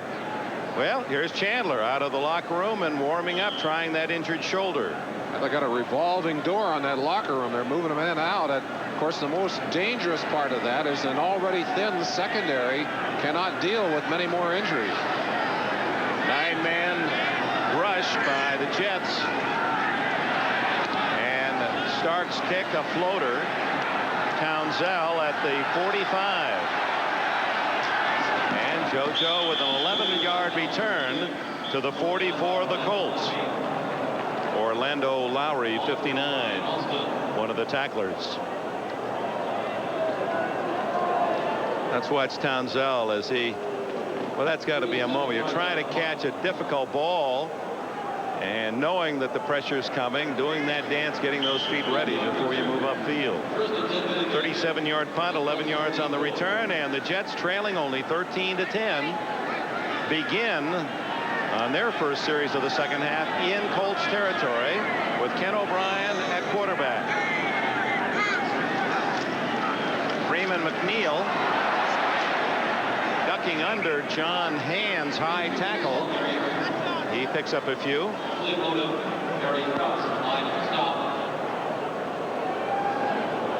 There's the note we gave you earlier that when the Jets are behind at halftime, it's sayonara. 21 straight times they've lost when they trailed at the half.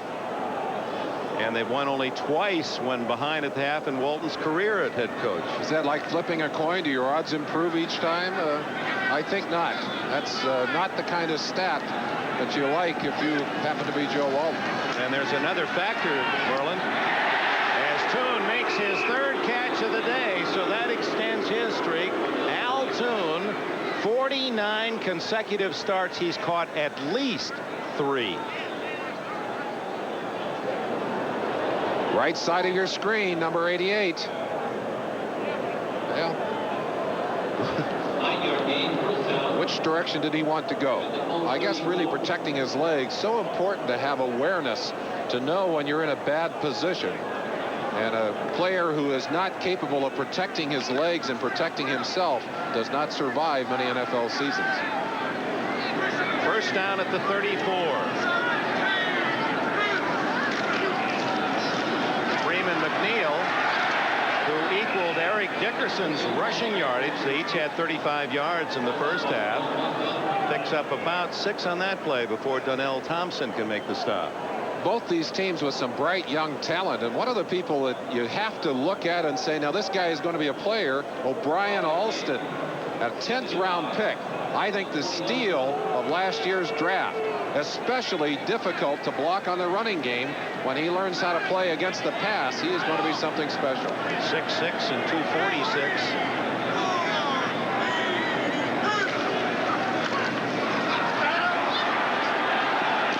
McNeil around the corner and out of bounds with a Jets first down at the 23. A reminder, our viewers will be selecting our Budweiser most valuable player at the conclusion of today's game. Let's look at O'Brien Alston. One of the things he has to be able to do is to avoid a block. You see him right there. That was Toon, number 88, trying to get a block on him, and he was able to skirt off of that block and break to the outside, get a piece of that tackle. Reminds you a little bit physically of Teddy Hendricks, the stork, that long body. Johnny Hector inside the 20, ridden down by Keith Taylor and O'Brien Alston. Here's Alston again. He was the 270th player selected in this year's draft. He gets Hector after about a 6-yard gain, and Craig Swope, who was injured, number 26, is in the game for the Colts. That's an indication of how thin they are. They didn't want to play Swope. Has a bad knee. Yeah, they didn't want to have to put him in a game. 2nd and 4, up the middle. Roger Vick to the 5-yard line. 1st and goal, Jets. Krause and Pryor finally make the stop on the 230-pound fullback. The Jets able to run in behind Dan Alexander and Reggie McElroy on the right side. That's an excellent block by McElroy on Donnell Thompson, able to shut him off and turn him inside and open a large hole. They have made some big yardage on the right side of that Colt defense today. Actually, the left side of the defense, the right side of the offense. Roger Vick gets 3 more. It'll be 2nd and goal at about the 2. Sea of blue tacklers to smother Vick. Now, we're talking about the fact that the Jets have not been able to win, Merlin, coming from behind in the second half. And there's another thing working against them today. When you know there's no future in the playoffs, there's no emotional support to help you to say, okay, hey, once we get behind, we got to come back. And as long as they stay ahead, they're going to be troublesome.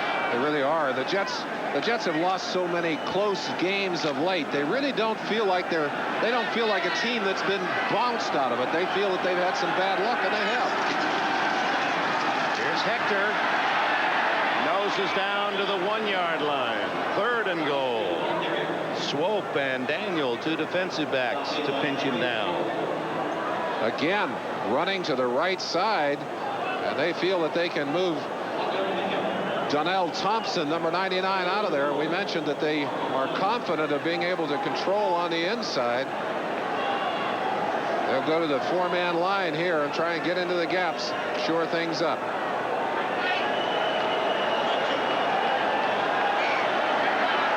Out of the eye with McNeil as the tailback.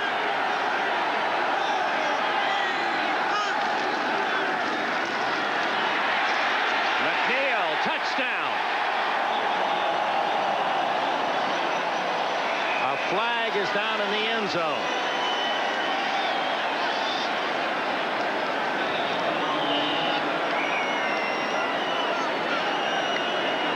Let's see how they sort it out.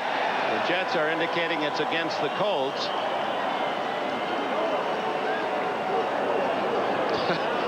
That's an all. Tell Ken O'Brien to put his hands down. His arms are going to get tired. Johnny Greer, the referee. Illegal hands. 97 defense. It's declined. Touchdown's good. O'Brien Alston, the man we had focused on that drive, the rookie defensive end. Pat Leahy comes in to try the point after as the Jets have the lead, 16-13.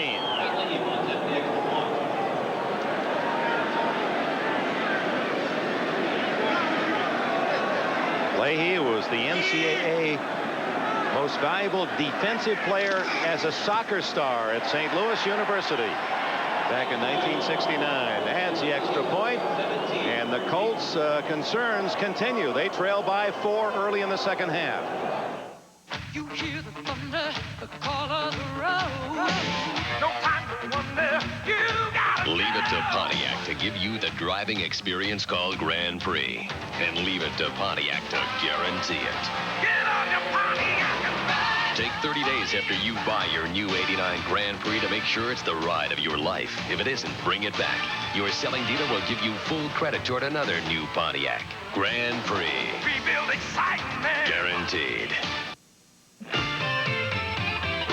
Hey, neighbor, got a favor to ask of you. Got to write this now. I know you can't come through. Cause we rock pretty steady. We like moving round. And the silver bullet won't slow you down. So come on in the Coors Light. It's the right beer now.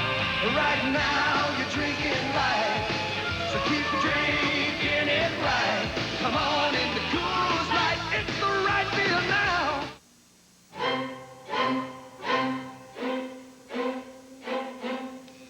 Some people see shaving as something you do for 3 minutes a day. At Braun, we see it as something you do for a lifetime. And we think you should make the best of it. The Braun Shaver, with its 3 shaving positions. Designed for those who choose to make a virtue out of necessity. Braun, the world's #1 selling foil shaver. Today's game is brought to you by Pontiac. We build excitement. By Coors Light. There's no slowing down with a silver bullet. It's the right beer now. And by Braun electric shavers. It's through superior design that superior performance can be achieved. The Jets regaining the lead at 17-13. Kick it off to Bentley. And Bentley is stopped at the 23-yard line. Let's go back to the touchdown by Freeman McNeil. For O'Brien Alston, it's a learning process. Watch K.D. Dunn drive into him and take him off the ball, takes him into the end zone, and watch what Alston does at the end of this play. In frustration, he grabs the face mask right there, and that's the penalty that was called against him. Alston watching now as the Colts offense on the field at the 23-yard line. Jerry Hogaboom for the injured Chris Chandler at quarterback.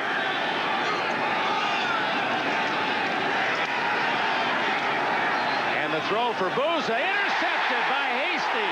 James Hasty, that's a half dozen in the game, 3 aside. This last week had to be one of the longest weeks of James Hasty's life. Beaten by Stephon Page of the Kansas City Chiefs for 2 touchdowns last week. He has come up with some big plays and a couple of big interceptions here today. And the fragile confidence of a cornerback, a rookie cornerback, restored here to some degree today. Second interception for Hasty is 5th of the year for Cracker Jacks, as they call him. And the Jets now in a position of putting some distance between themselves and the Colts. And it's Freeman McNeil bucking his way down to the 17-yard line.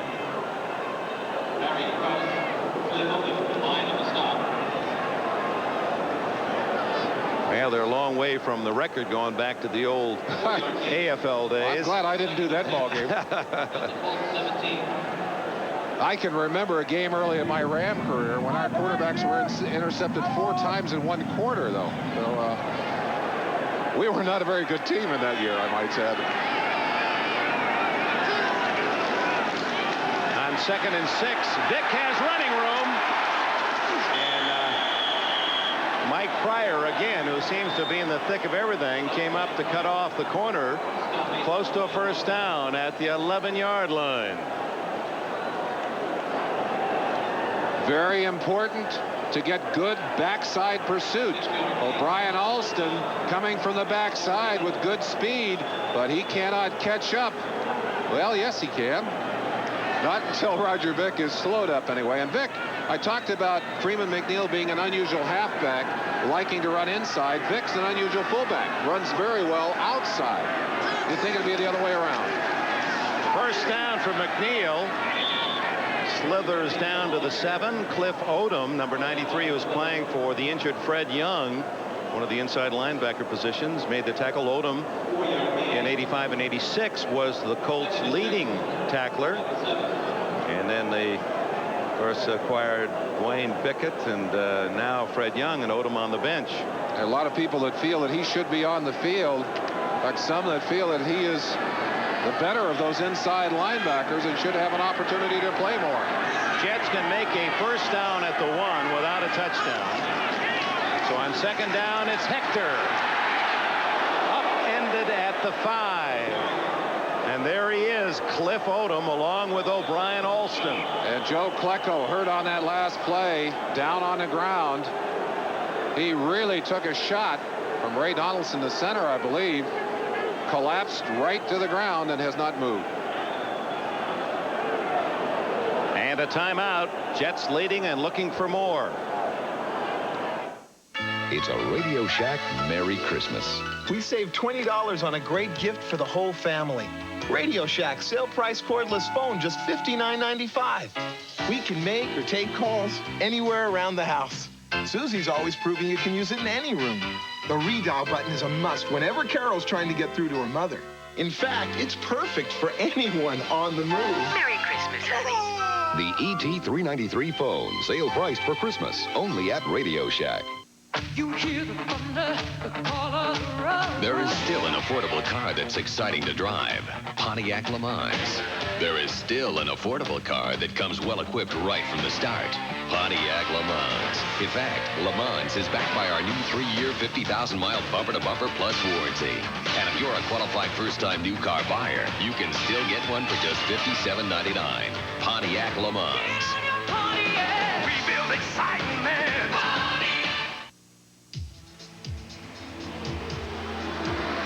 There are several reasons why Coors Light is fast becoming America's shining light. It's fresher, smoother, and so drinkable that when you're out in the town, the Silver Bullet won't slow you down. Coors Light, the Silver Bullet.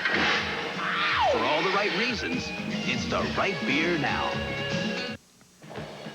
New Year's weekend, come home to the best in college football and a primetime showdown. Number 2 Miami will be out to stake its claim for the national title when they battle the 5th-ranked Cornhuskers of Nebraska. Plus, the beauty and pageantry of the famed Orange Bowl halftime.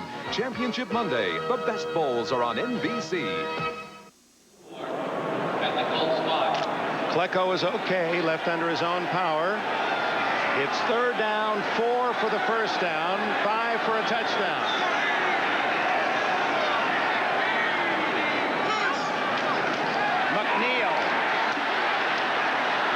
short of the first down. Well read by the Colts defense, and Jeff Farad, a rookie linebacker from Mississippi, in on the tackle. They've continued to pound on the right side. Jets are going to go for it. Well, we wondered early in the game why they weren't taking more risks, and I think Joe Walton, in the spirit of things, said, what do we have to lose here? 4th and a yard, can pick up the first down without getting the touchdown, and they'll give it a try. So they forsake a certain field goal. 4th and 1.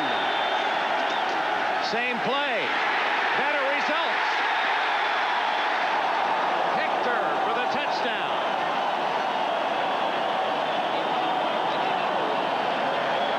Johnny Hector, the touchdown maker, his 10th of the season. He was tied last year for the NFL lead with Charles White in rushing touchdowns with 11, and he's got 10 here in 1988. Defense stacked inside. Defensive coordinator George Hill, I'm sure, trying to guess with Joe Walton on the other side of the field, and they stacked it up inside only to see Hector with all kinds of room to the outside. Leahy adds the extra point, and the Indianapolis Colts are down by 10.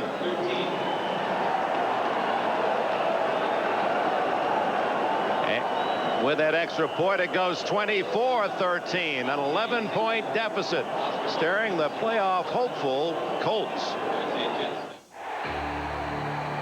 You hear the thunder, thunder. The 89 Pontiac Grand Prix does more than just offer you driving excitement. It guarantees it. Get on your Pontiac and ride. Take 30 days after you buy your new Grand Prix to make sure it's the ride of your life. If it isn't, bring it back. Your selling dealer will give you full credit toward another new Pontiac. Grand Prix. Rebuild excitement. Guaranteed. Got your cottons, your Polly's got your permanent press. Got the right beer now to get us through this mess. Having some fun while it's going around. The silver bullet won't slow you down. So come on into Coors Light. It's the right beer now. When you're having fun, the last thing you want to do is slow it down. So come on into Coors Light, the great light beer for a good long time. It's the right beer now.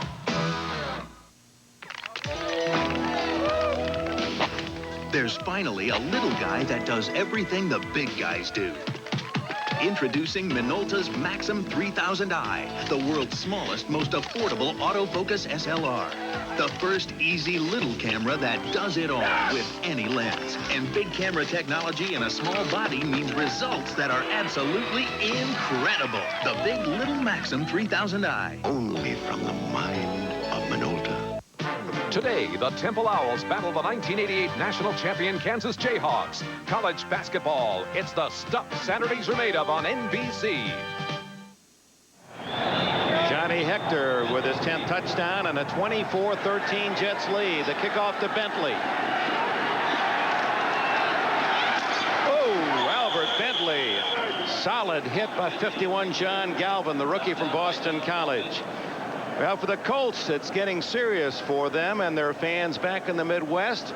This was the situation coming in today. They must win the first two games. If they lose today, they join the Jets on the sideline. They must win today and must beat Buffalo next week and hope New England loses a game and Houston or Cleveland loses the last two. It's important to look at that if you're a New England fan as well, because you could just reverse that. The same situation basically for New England. They need the Colts to lose the one and the other situations to develop. Turner in the wishbone. And Turner, the quarterback, gets a couple.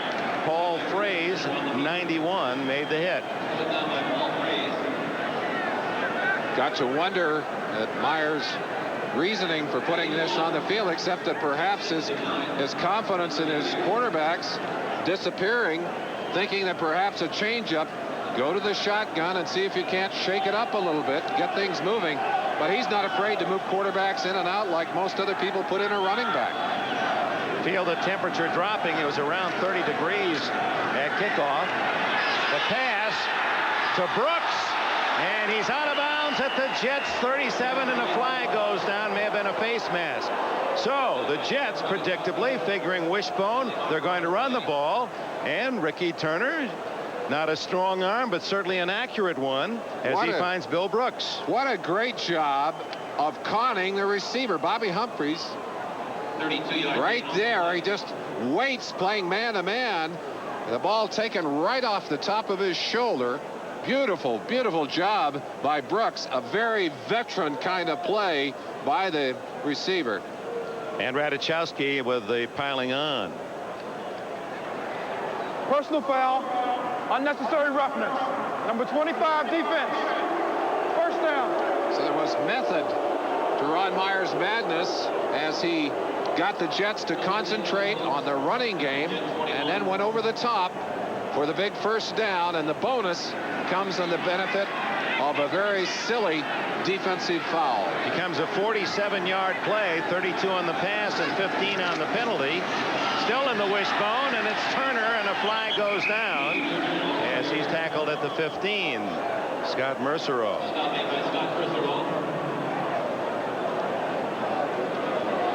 And it'll be called back on the illegal procedure. The Colts have not used all of the possibilities out of that option, and there are a great many of them. Illegal formation, defense, the tackle was on the end of the line. Still first down.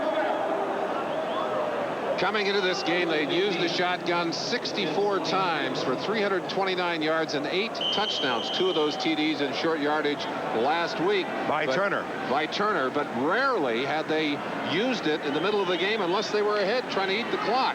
This is kind of out of character, but so far it has been effective. There's got Bentley and Dickerson as the halfbacks, Wansley the fullback, and now the reverse to Brooks. And a play in a different form that worked well for a long gainer, 38 yards in the first half, short yardage this time. Bobby Humphrey on the corner for the Jets, 4 yards on the pickup. It's 2nd and 11.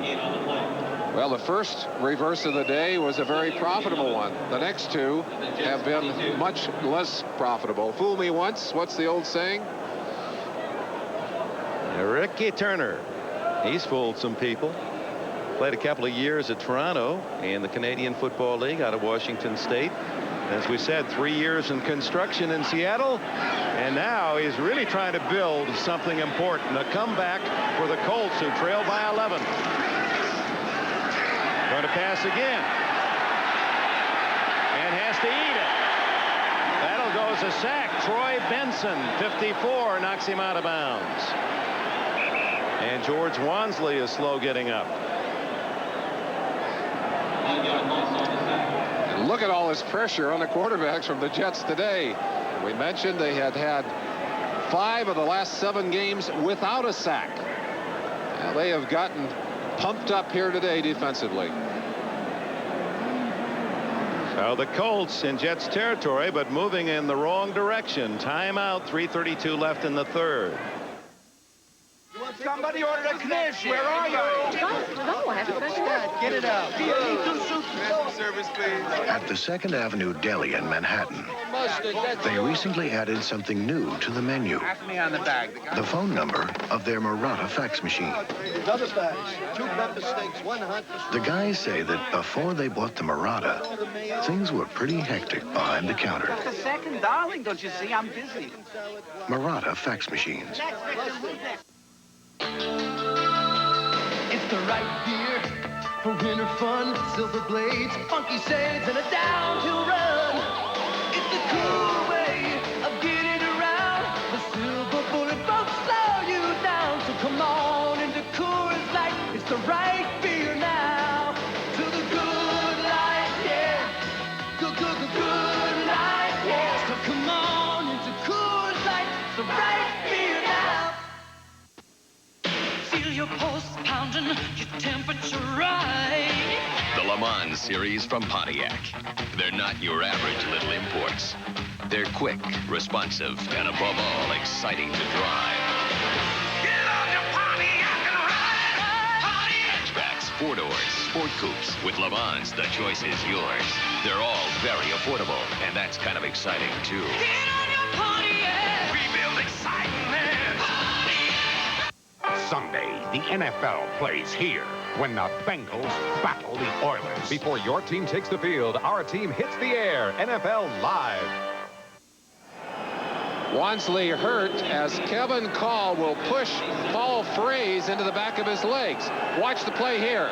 There's Fraze, and purely an accidental kind of the play, but that sends one of only 3 backs to the sideline. That means Hogaboom is in, and he's throwing. Incomplete for Brooks as Hasty had good inside coverage, denied him the corner, and here comes Biasucci to try a field goal. Let's underline that point. The Colts have only 3 running backs: Eric Dickerson, Albert Bentley, and George Wansley, plus their quarterback. So without Wansley, you don't have a wishbone. You don't have the wishbone. He's the fullback. He's the guy who instigates the activity there, so we may have seen the last of the wishbone for the day. I don't know, a 2-back wishbone, is there such a thing? And there's broken bone. Oof. 45-yard attempt by Biasucci, who's had another outstanding year, and he's a good long-range kicker.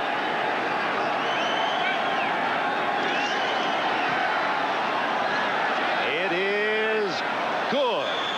45 yards Biasucci, but because of the extra point, instead of being within a touchdown, the Colts need more than a touchdown. 24-16 Jets. 3 minutes and a half to go. Whether you work up a man-sized thirst or a man-sized thirst, nothing tackles it like Diet Coke. The real cola taste you can drink more of, because it's just 1 calorie. I'll flip you for it.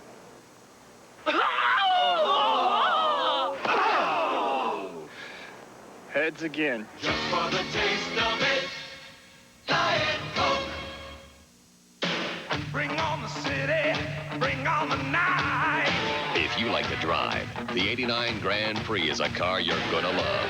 Pontiac guarantees it. Yeah, ride Pontiac. Get on your Pontiac. Take 30 days after you buy your new '89 Grand Prix to make sure it's the ride of your life. If it isn't, bring it back. Your selling dealer will give you full credit toward another new Pontiac. Grand Prix. Rebuild excitement. Guaranteed. It's a Radio Shack Merry Christmas. Radio Shack has 9 different educational toys that make learning fun. Spell and Math has 15 different games that teach Jeff basic math, spelling, and logic. And Beth learns about colors, shapes, and numbers with her show and learn game. She's having so much fun. I hate to tell her it's BEDTIME. No, Mommy. She's been learning from Jeff's spelling math. Educational toys, education through imagination. $9.95 to $29.95, only at Radio Shack. Sunday, secret agents Dan Aykroyd and Chevy Chase face certain death. We need a plan. But there's always hope. Mind if I play through? Spies Like Us, Sunday. Dean Biasucci, who has bent his face mask down, so when he looks down at the ball, it's not obstructed, kicks it off. Line drive. Bobby Humphrey. And Humphrey is tackled at the 30. Biasucci, you like him? I really like him. He had the best year of any kicker in the league last year, and even though Scott Norwood has gotten a lot of publicity this year, I think it's a close race for the 2 of them, and he's not afraid. He's a good athlete. He's not afraid to come down there. Watch him coming down. He's a safety, remember, but he's sticking his nose in there. I'll tell you, it is his nose. With that mask bent down, he doesn't have the protection of an ordinary mask. Liable to get a knee in there or anything else. Good athlete. The boyish-looking Biasucci from Western Carolina. Really handles the pressure well. The Jets lead by 8, 24-16, late in the 3rd quarter. And Freeman McNeil dances out to the 37. Jeff Parad makes the tackle. He's seeing a lot of duty with the injury to Fred Young. Look at that stat. 14 rushes and a single pass. The Jets really controlling the line of scrimmage with that big offensive line. And we talked about the improvements that they have made. That was one that Joe Walton was very quick to point out to us. He feels that this offensive line coming together late in the season. Only the second pass of the second half, and Hector drops another. Twice today that Hector has taken his eyes off the football to look downfield and dropped the pumpkin. So it'll be 3rd down and 3, a short 3. Hector, who has 25 catches on the year.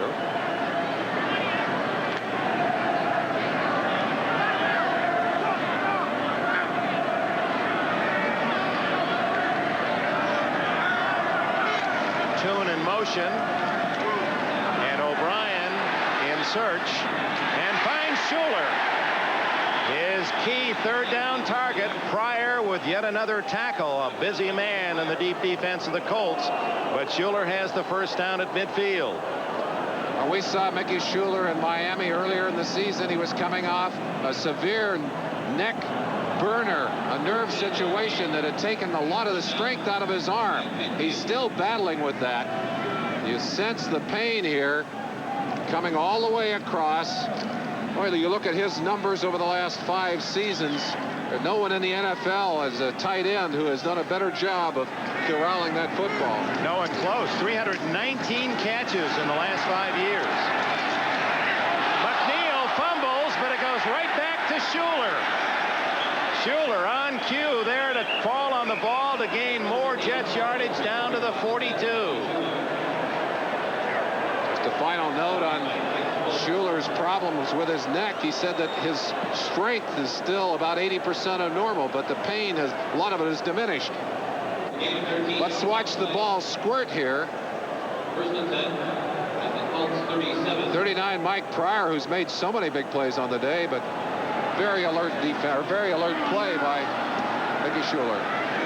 Down to the 37-yard line. 1st down Jets with a minute left in the 3rd quarter. Timeout, Jen O'Brien. So the Jets spend one of their 3 second-half timeouts.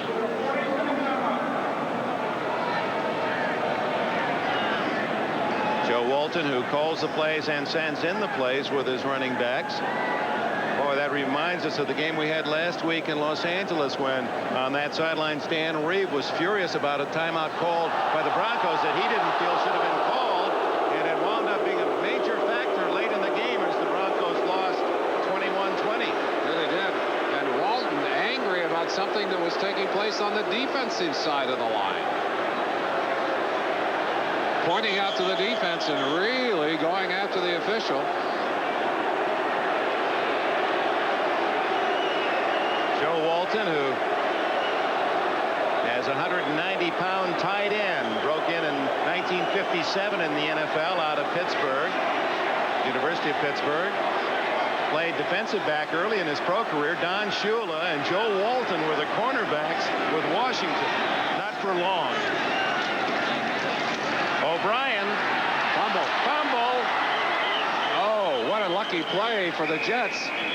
And that ball bounced right back to Jeff Criswell. But it may, well, a flag goes down right where O'Brien threw the ball. Let's see what the call is. Jeff Criswell was there. A lineman cannot touch it. Well, I think it was a fumble, not a pass. Illegal touch. Number 61 offense. Behind the line. That's a loss of down. That's strange. Yeah, I don't think Criswell was beyond the line. He was in the backfield, but nevertheless. I also think that this was a fumble rather than a pass. Let's see if O'Brien's hand comes forward. Looked to me like it was a fumble. I think the ball was going back when it was knocked loose, and it should have been called a fumble. I agree. Byron Darby hit the ball as he had cocked the ball back. Well, I won't replay that one. It's too quickly done by the Jets. The pass is to McNeil in trying to cut, loses his balance at the 33-yard line, and that'll bring up 3rd down. Let's go back to the previous play. Watch Darby 72. O'Brien has his hand back. And it goes right into the arms of Criswell, who was to his side. I don't think Criswell was beyond the line of scrimmage. Well, it doesn't matter at this point. The Jets have the football, a 3rd and 6. And an opportunity, if they can get it in the end zone, to really put this Colt team in a deep hole. Here's that formation we saw in the first half, with 2 receivers lined up in tandem to the right of O'Brien. And one of them is Walker. Instead, he goes downfield to Toon. Al Toon plays touchdown music.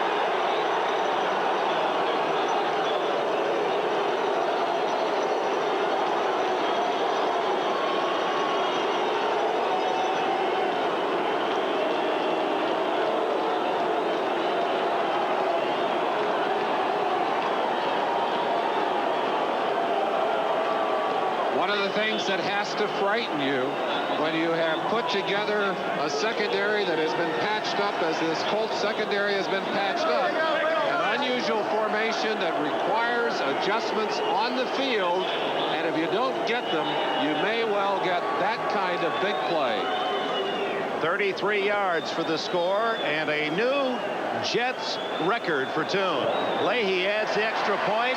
Al Toon with 4 catches today now has 86 for the year, an all-time New York Jets record, and he's in position now to become the first Jet ever to win the National Football League reception record, most receptions in a year. He had a sizable lead coming in to today's game, an 8-catch lead. Bottom of your screen, number 88, and no one there to help. That's such a tough play anyway. Chucky Miller, no, 38, Eugene Daniel, the corner, but the safeties drawn up inside. And Eugene Daniel all by himself, no one there to help him. And I've got to say that somebody blew the assignment on that play, and an unusual formation very often puts you in an awkward situation. The Jets have their 3rd touchdown of this 3rd quarter, and now own a 31-16 lead. They were trailing 13-10 at the half. What about those 21 straight? Maybe you're right. Maybe the numbers come up and you're due to break that string. So Joe Walton, certainly a happy head man, as that play. I guess it's like in baseball when you hit the ball in the sweet spot. There's no feeling like it for a coach who has devised a play, and Walton is an offensive mastermind to devise a play and then see it work so perfectly. It has to be a delight.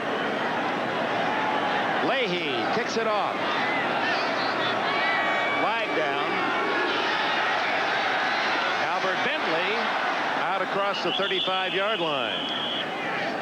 Marion Barber, who leads the team in tackles on special teams, he's their captain on special teams, made the stop. Jets were a little too quick out of the blocks. You talk about Joe Walton being excited about that play. Larry Cirillo and Ted Nathanson had a shot of him throwing his arm in the air from the sideline. This has been a much different year in relationship. Kicking team is declined. Joe Walton's relationship with his players. He really lost his team, many felt, last year as a result of his attitude during the strike and shortly afterward, and a very negative attack on the team when they lost. This year he has been very, very positive, and I think it's paying dividends for him late in the season. End of the 3rd quarter. We'll be back after these messages from your local station. The family ties grow stronger as they wait for word on Dad. I'm very worried. And Alex. I'm worried about me. Can't cope. I have no pulse. Sunday. The best seats in the house are on sale now at the big furniture show at Mr. Panosian's Homeworld. See the largest selection of fine furniture and mattresses in this whole area. For a table or a complete dining room, a sleep sofa, a recliner, or a whole family room. For a sofa or the complete living room, a mattress, or a whole bedroom. Check the biggest furniture show at Homeworld. Open Monday, Thursday, and Friday nights. It's worth the trip. Take the Clute route to savings, Clute Ford in Elmira. You'll find a huge selection of brand new 89 Escorts, 2-door, 4-doors wagons, all with manufacturer's discounts and big Clute savings. An 89 Escort LX 2-door hatchback with AM/FM stereo cassette is yours for just $8,030. Save on new 88 Rangers, too. Less than $7,700 puts you in a Ranger S with 5-speed manual overdrive. Look for rebates on many models at Clute. Take the Clute route to savings, Clute Ford on the Miracle Mile in Elmira. Holidays are the time for family, friends, and fun. And holidays are even better when you plan ahead with an Elmira Savings Bank Christmas Club. Now you can save even more with a big 6% interest at the Elmira Savings Bank. Just stop at any 5 of our convenient locations and open your big 6% Christmas Club today. The Elmira Savings Bank, the People Bank. WETM, Channel 18, Elmira Corning.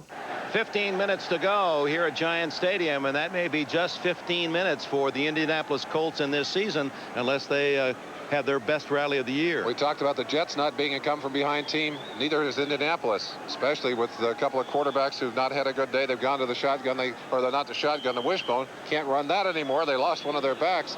Been a tough day for Ron Meyer, who's got to be wondering, and we are wondering too, why his troops are not better motivated.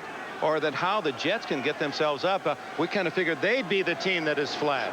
Wansley, they say, is back in the ball game, and so is Turner. So the wishbone is going to survive. And James Hasty had his mitts on his 3rd interception. It was right there for the rookie corner. Couldn't tuck it away. Eric McMillan, another rookie, had 3 interceptions in a game earlier this season against Miami. Total yards through 3 quarters. Very close, but time of possession. And the Jets, what would be the key? The fact that they got the early lead? I think emotionally they had to get off to a fast start today. That 10-point lead early on, the big difference for them. You look at what's happened here in the second half.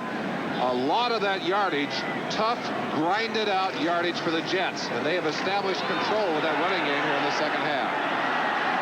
Yeah, when you got that ace in the deck, Harry Dickerson, you better start drawing to it, and Dickerson eases his way for about 8 or 9. The problem with the running game and with the wishbone is time, really. You've got a 15-point lead. You've got to have 2 touchdowns and then a field goal to go ahead in this ball game. And even though we're looking at 14:49 on the clock, the Jets, I'm sure, are willing to trade some yardage for time at this point in the game. 50 yards on the 1 catch for a touchdown that gave the Colts the lead just before the half at 13-10. And here comes Bentley, and well defensed by Rich Miano.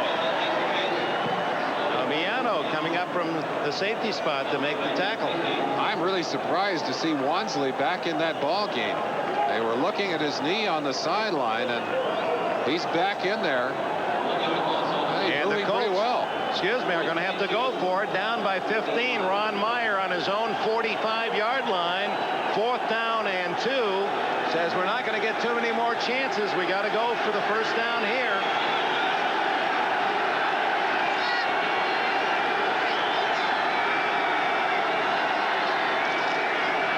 Dickerson.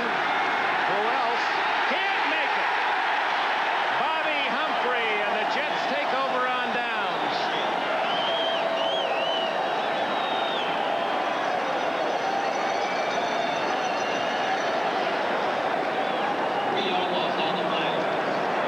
Well, we saw Joe Walton celebrate on the touchdown to Tune, and Ron Meyer on 4th and 2 sees this day growing even darker. It's been that kind of day for Meyer and the Colts. Win or else for Meyer. And just as that has to throw a pall around the emotions of Colts fans everywhere, the folks up in New England, this is one of the elements that they needed. Even a smile from Bud Carson on the sideline. O'Brien, who has engineered 3 touchdown drives, gives to Freeman McNeil down to the 36-yard line before Cliff Odom can make the hit. Well, you look ahead a little bit optimistically for the Jets. Their first come-from-behind victory when they were behind at the half in 22 games. Their first win, they were 0 for 8. In December? In December, a chance to right that record. I'm sure there's a lot at stake, a lot more than just a single ball game at stake for this man. Well, some of the press here in New York were critical of Walton being rehired. A mix-up there. Ball down to the 33. But the fact that Leon Hess and the Jets management were saying, hey, this is our coach. He's going to be here 3 more years. So if any of you have any grumbles, speaking of the players within the organization, you're going to have to deal with this man. He's going to be the boss. And that really gave him a stroke of power these last 2 games, where the athletes in this squad know well he continues to evaluate, and the players' future is on the line in these last 2 games, some of them indeed. You also hear from these players how much better, as I mentioned earlier, the relationship is between the players and Walton. I think that's what's paying dividends here today. O'Brien looking for a big one to Schuler. And who breaks it up again? Mike Pryor. I don't think I've ever seen a game where one man, after a man's caught the ball, has been able to jar it free. That's the 4th time today Pryor's pulled that trick. Timing. It's the essence for those defensive backs. You get there a little early, you draw the yellow flag. If you get there as the ball arrives, you often can shake it loose. Perfect play by Pryor.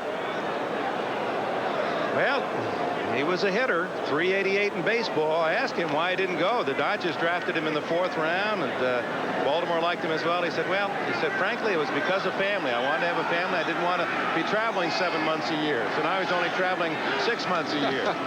But he's home during the week. That's right. O'Brien. And on 4th down, the Jets convert as Al Toon has his 5th catch of the day. Man who studied ballet and modern dance. One of his teachers in college thought he was crazy to play football, that he had a career in theater.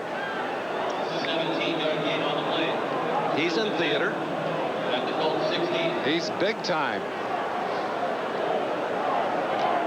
He's got those dancer's legs. So on 4th down, the Jets have converted to Toon, and they threaten to blow this one open. O'Brien, lots of time, even more.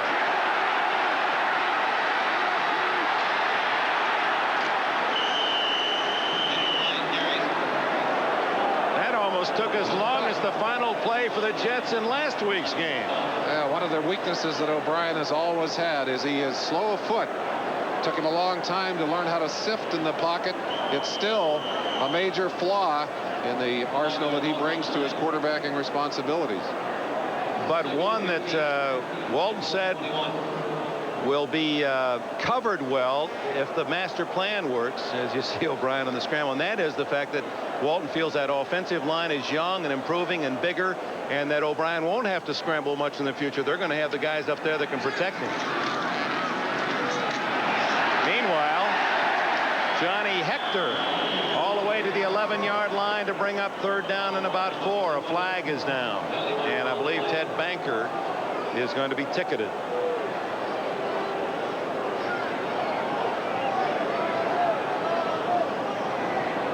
Banker had gone in for Alexander, and he's angry. He's stating his case. 63 offense.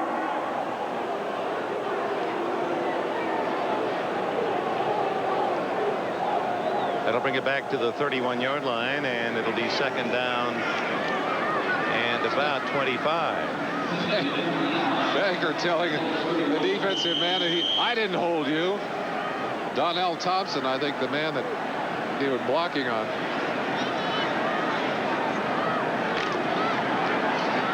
Toon to the left. Walker split right.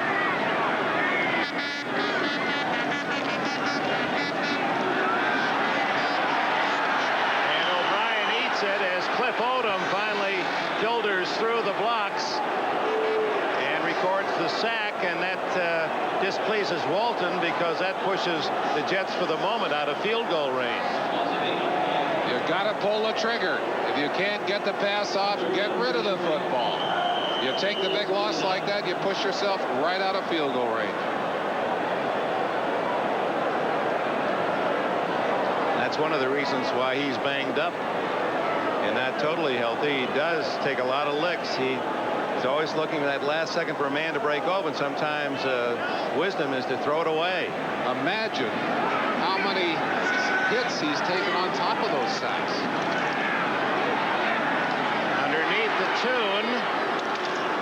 And he's tackled at the 30-yard line, and coming in late to try to help him out was Ted Banker. Some of the Colts didn't quite appreciate it. And Kurt Sohn and Craig Swope get into it. And Swope records the fall, and here comes Banker again. I think it's Marty Lyons over there, and this is... You got to believe that perhaps the most important thing that will come out of this game is the way the Jets feel about themselves. Now you're seeing something right there, an exhibit of, well, and there goes the flag. And I think someone said the wrong thing to an official. You probably could have thrown 4 flags by now if you really wanted to. The other part of this, Merlin, is, as you know, as a player, you light the fuse in August with all those hard, rigorous days, sweating and toiling, trying to make a team, and you have the promise of the playoffs out there hanging in front throughout a season, and then now you get down to the quarter where that may all be disappearing, and all of those emotions are going to be fueled and explode. We have offsetting personal fouls. 79 blue, 93 white. They'll offset.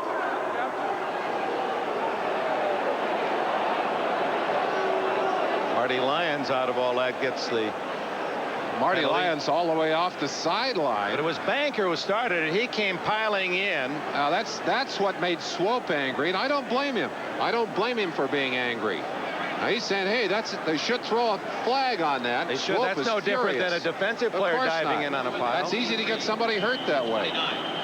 Swope, and that's Marty Lyons coming after Swope. There's Lyons. That's the flag on Lyons there. And apparently it was something that was done after the fact by Harvey Armstrong that got him a foul. Well, the gain, nevertheless. So Leahy tries a 46-yarder.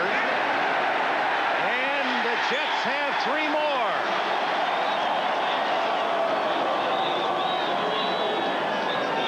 .949 remaining. And still some emotions left on the field as the Jets have an 18-point lead. Art Demas in the middle saying, hey, knock it off in there.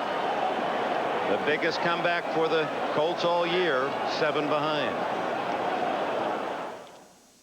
With its 24-valve V6 engine, double overhead cams, and 220 horsepower, the new Ford Taurus SHO isn't for everyone.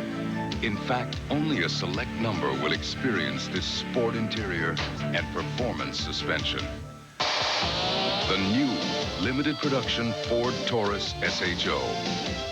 Power in the hands of a fortunate few. Have you driven a Ford lately? Maybe you missed the article about Oat Bran in USA Today. Maybe you turned right past the one in Newsweek. And maybe all the other articles about Oat Bran somehow escaped your attention. But if you're interested in learning more about it, here's something you should read. A box of Kellogg's Common Sense Oat Bran with the highest level oat bran of any ready-to-eat cereal. New Common Sense Oat Bran, a sensible thing to do. In 1859, Isaac Cook created a Great American champagne to launch the Great American Clipper ships. Today, people are still launching celebrations with Cook's Imperial American Champagne. Will your new car outlive your new car loan? Add STP's new Supra Wear Control to your oil to help reduce wear and help your engine last longer to protect your investment down the road. Buy STP Supra Wear Control now and save half off the purchase price. Today's game is brought to you by Ford and your Ford dealer. Have you driven a Ford lately? Buy new Michelob Dry. One taste and you'll drink it dry. And by Radio Shack, the technology store, America's leader in consumer electronics. And the kickoff goes to Albert Bentley out to the 22-yard line. Carl Howard made the tackle. And again, the push and shove continues. Gary Hogaboom comes back in at quarterback. All your years, Merlin, in the NFL, and I saw most of your games, I don't remember you ever being in a fight. I got a couple.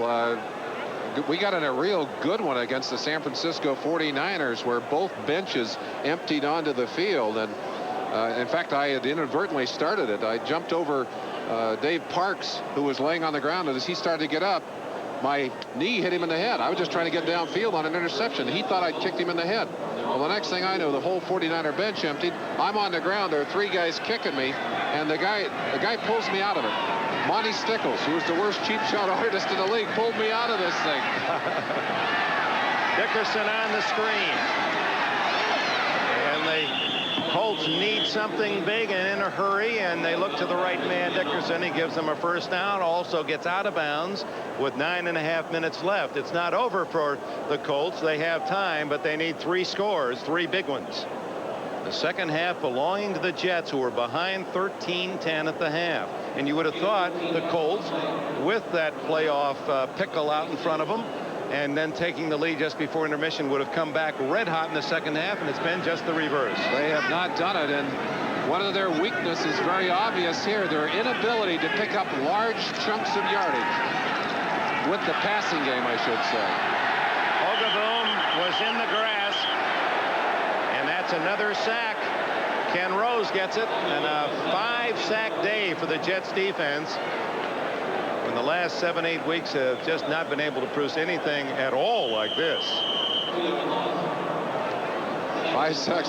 They're most in 6 games. Well, we mentioned that they have been in 5 of the last 7 games. They failed to report a sack. So this is indeed a major turnaround. Freeman McNeil getting some help over there from Bob Reese. 2nd and 11. Hogaboom underneath to Dickerson. Miano with one hand gets a ride out of bounds at the 41-yard line. Clock stops with 9:01 left, and it's 3rd down for Indianapolis. 34-16 the Jets with a big second half, scoring 24 points.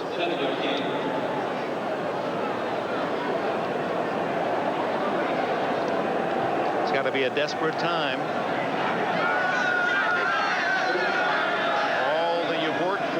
Season long now squeezed into a 9-minute period for the Colts, and Dickerson drops a pass. He's had plenty of company in this game,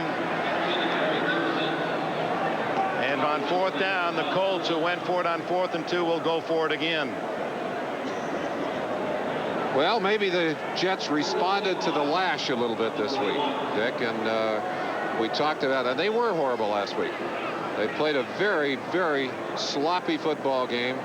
Carson was angry, and he'd been coddling them a little bit, been saying we're young, we're making mistakes. He stopped last week, and a little different feeling out there today. And they lost in the final seconds to Kansas City.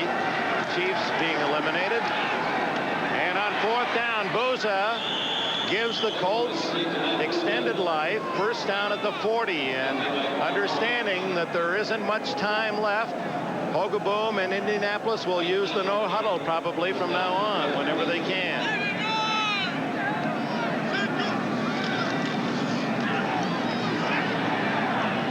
Oh, what a catch by Pat Beach, the tight end, who had to look around the umpire, Demas. That ball went right over the official's shoulder. He was actually screening him out. Great one-handed grab. In no huddle, 2nd and inches.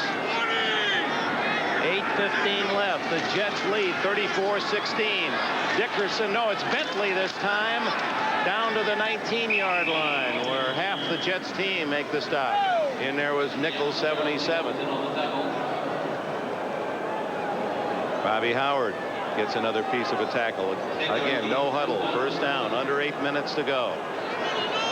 Most of the crowd is on its way home, content the Jets will win this one.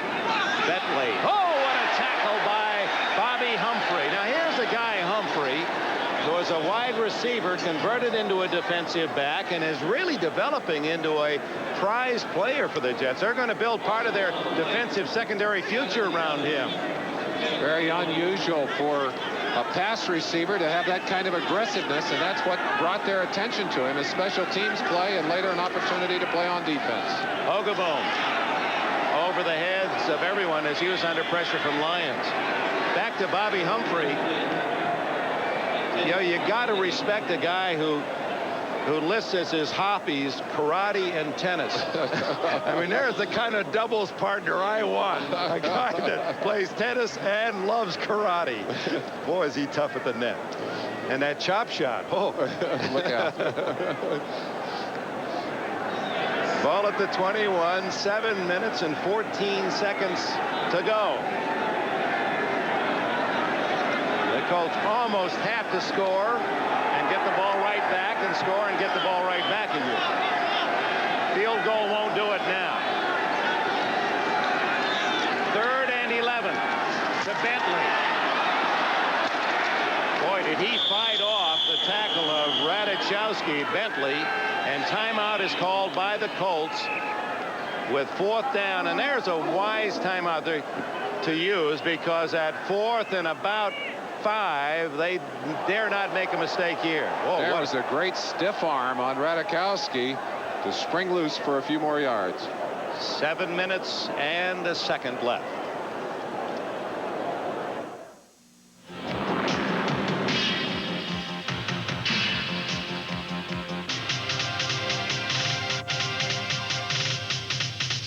We're looking for a few good men with a medal to be Marines. Give me a hot, dusty day any time of year. Give me my favorite Ford and mud up to here, 'cause I love getting dirty. Love getting dirty. Yes, I love getting dirty.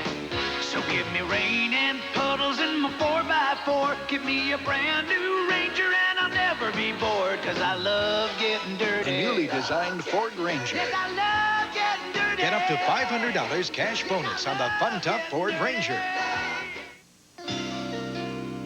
Help protect your plans and dreams. Our agents are the key. Together we make America work. We're USF&G. From the mountains ledge to the ocean's edge, we insure you every day. We protect what America's made of. We cover the USA.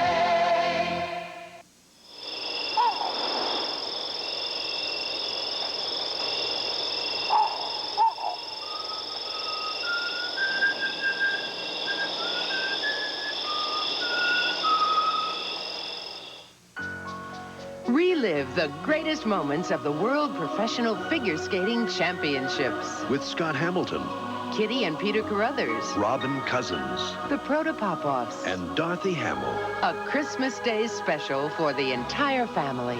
With season's greetings from NBC Sports. Reality is simple here. The Colts need a first down or they're out of the playoffs.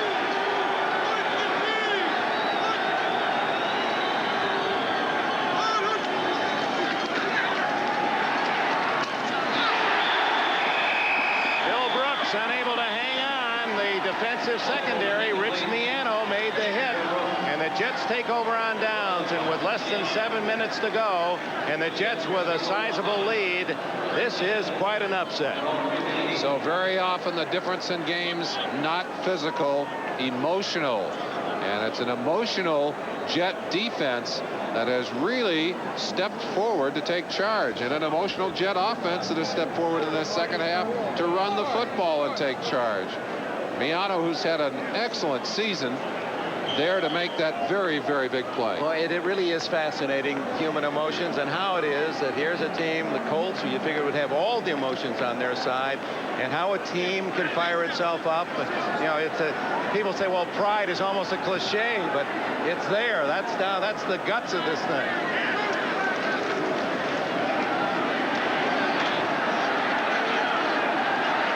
Freeman McNeil through a disheartened defense out to the 28-yard line.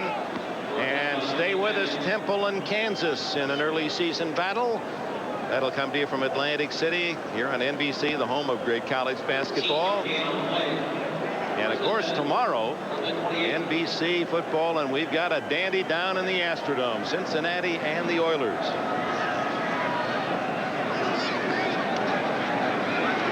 Freeman McNeil, in a quiet, efficient manner, has 90 yards rushing today. He's outrushed Dickerson.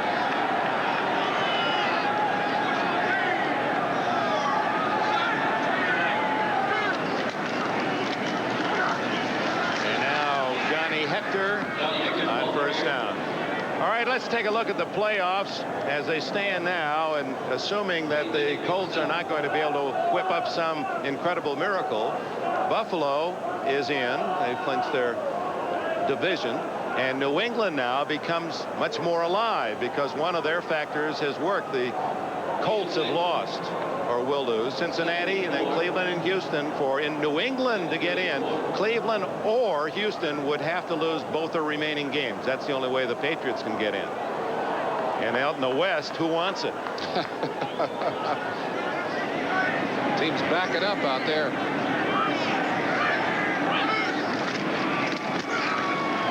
Again stacked up at the 35-yard line. Meanwhile, in the NFC, it's the East that still is confusing, although the Giants step up on everyone else. They'll play here tomorrow. You'll see that game, Kansas City, and the Chiefs have shown they can rise and beat the good ones. The Bears, and Brian Meyer says Minnesota's the best team he's seen all year. He thinks that's the Super Bowl winner. The Colts coach really impressed with the Vikes, and the West still in doubt as well in the NFC. Boy, that wild card really was a great concept in terms of maintaining interest in a lot of cities.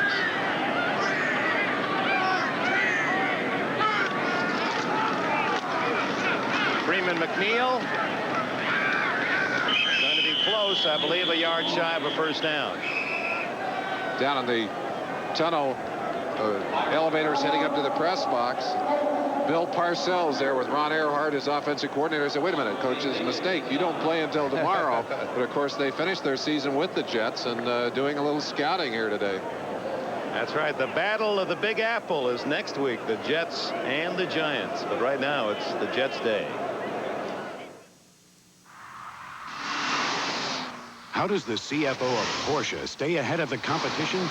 AT&T. For the highest performance long-distance service, make sure you hear. Thank you for using AT&T. When the president of Walt Disney World goes around the world, how does he get back to Main Street, USA? AT&T. For easy access to our operators from overseas, make sure you hear. AT&T USA Direct, may I help you? It's America's fastest production car, the Callaway Corvette. To create a Callaway Corvette, the entire engine must be built by hand. Nearly 1,500 parts are redesigned or modified. What's one of the few parts that isn't redesigned or modified? A Champion Premium Filter, which is already engineered to meet the most demanding specifications. Champion oil and air filters, the filter line with the highest standards in the world.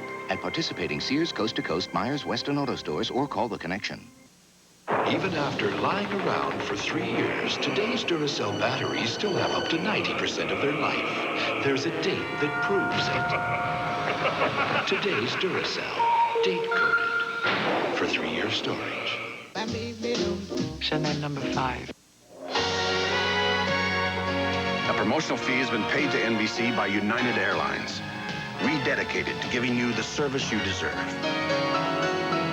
Come fly the friendly skies.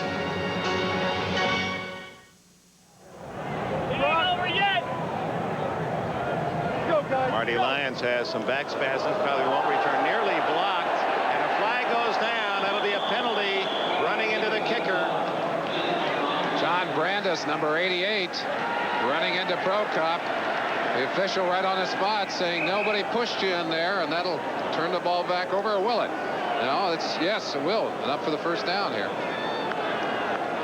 No longer carries the automatic penalty unless it's a Mike Pryor was big the man roughing to make call. contact. It's Pryor, okay. Brandis also there, number 88, but Pryor the man that bumped him. Well, and Pryor, after so many big plays on the day, one that was not so good. 39 defense. First down. So on 4th and 1, that's a first down. It's desperation time, though, and that's all too often those things fall right back on top of you.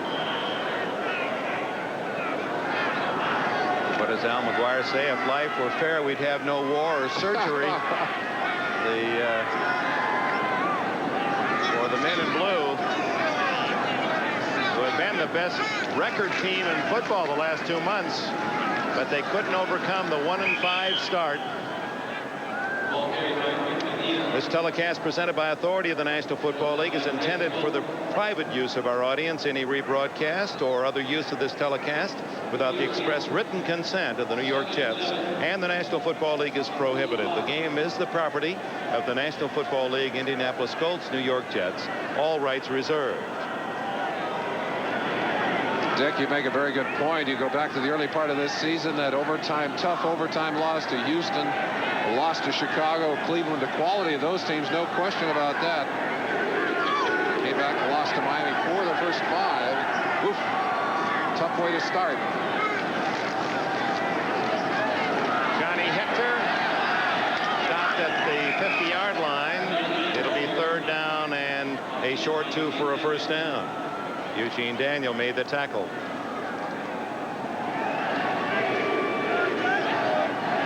Attendance 47,000 here in person.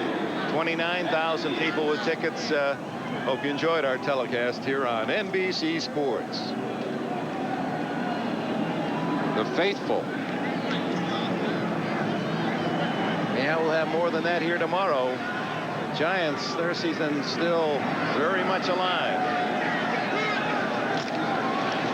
Tune out of bounds with a first down at the 44-yard line. And for Al Toon, that is his 7th catch today. So that streak will come to an end. The Jets are going to win in December for the first time in a while. Tune with 7 catches, 103 yards. 25-year-old University of Wisconsin graduate. He was the 10th player picked in 1985 and has lived up to that high rating. 2:45 left.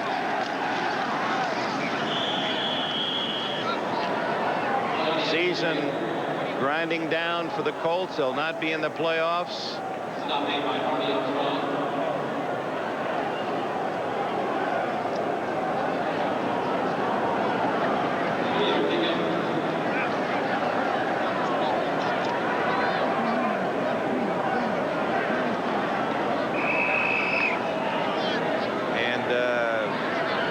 Hector having trouble, was really shaken up on that play, and they're going to assist him off.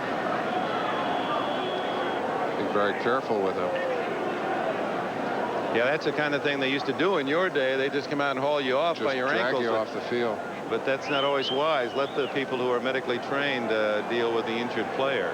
Dick, as we were looking at that Indianapolis sideline, I was thinking, who would have thought early in the season, when their record was 1-5, that they would still have been in the hunt with 2 games left to go in the season? So in many ways, what they have been able to do since that time, rather miraculous. They have played some of the best football in the NFL during that sprint that they put on during the middle of the season, later part of the season, but it appears to have ended with a thump here in New York. Well, you look at the 6 defeats and who beat them. Houston, the Bears, the Browns, the Bills, the Vikings, New England, and all of those teams, New England the longest shot, but all of them potential playoff teams, and then the Jets, who were eliminated last week. You still can't help me out, though, on how this... I want to be very honest here. I came to this game today thinking that Ron Meyer's Colts would just steamroll the Jets. That just the emotions alone, and all going for the Colts, trying to get in the playoffs, and the Jets season ending last week, and what at practice yesterday, just the solemn nature of the Jets. They seem so down and resolved to, hey, it's all over. Dick, my 15 years in the trenches of the NFL taught me one thing. You can't guess at the emotional level of a team by watching them practice on Saturday. I've come out of those practices knowing that we were ready, knowing that my team was emotionally and physically and mentally ready to play, and then have watched us go out on the field and stink the place out. And exactly the opposite. At a time when the emotion should have been at its peak, at a time when, well, the other side, when we should have been down, and bingo, suddenly you come out and do the opposite thing. So there is no explanation. There is no explanation. The players don't know? The players don't know. In fact, the players probably know least of anyone. That's why you don't want to be a head coach. Because they don't know, and if the players don't know. So it's another example, just another example of what we may see in these last 2 weeks of the season. The teams that are out of it shouldn't play well, and that's why Bill Parcells and the Giants have to have their eyes on this one. I mean, the Kansas City Chiefs come in the same situation as the Jets. They nothing to lose tomorrow. And I think that nothing to lose thing does make a difference because it takes all the pressure off. So with the injured Hector taken off, now the timeout, the 2-minute timeout, 2 minutes left here in New York.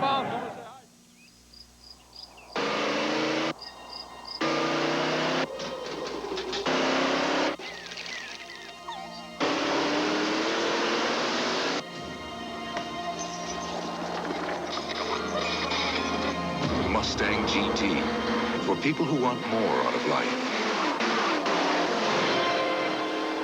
than a little peace and quiet.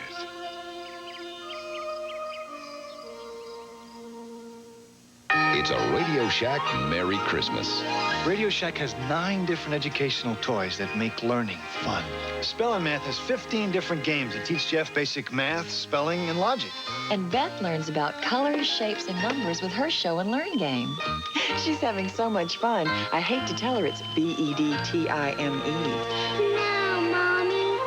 She's been learning from Jeff's Spelling Math. Educational toys, education through imagination. $9.95 to $29.95, only at Radio Shack.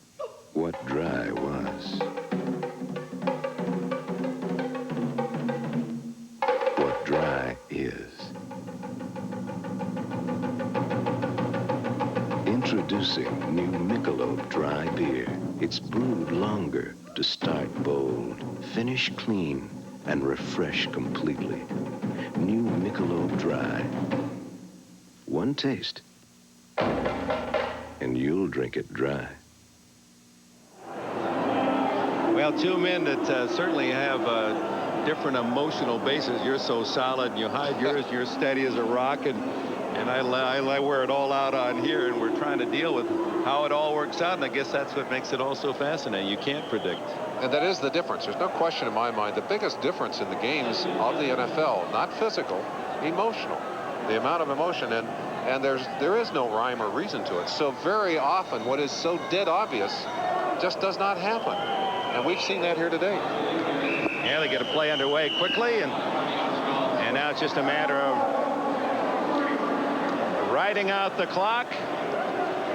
And the Colts saying to themselves, hey, we did the best we could. We were beaten by good teams. We rallied, gave ourselves a chance, but fell short. Now it's time for the Most Valuable Player Award, sponsored by Budweiser. Bud Carson's entire Jet defense, much maligned, really playing well today, and that was the difference. Budweiser will make a contribution to the United Way on behalf of all the MVP selected during this weekend's games. And if you had suggested to Bud Carson before this game that at the end of this day his defense would have been nominated in mass for player and players of the game, what would Bud Carson have said to you? He'd have run you right out of the office, probably. He'd have thought it was some kind of cruel joke, but they have played inspired football here today.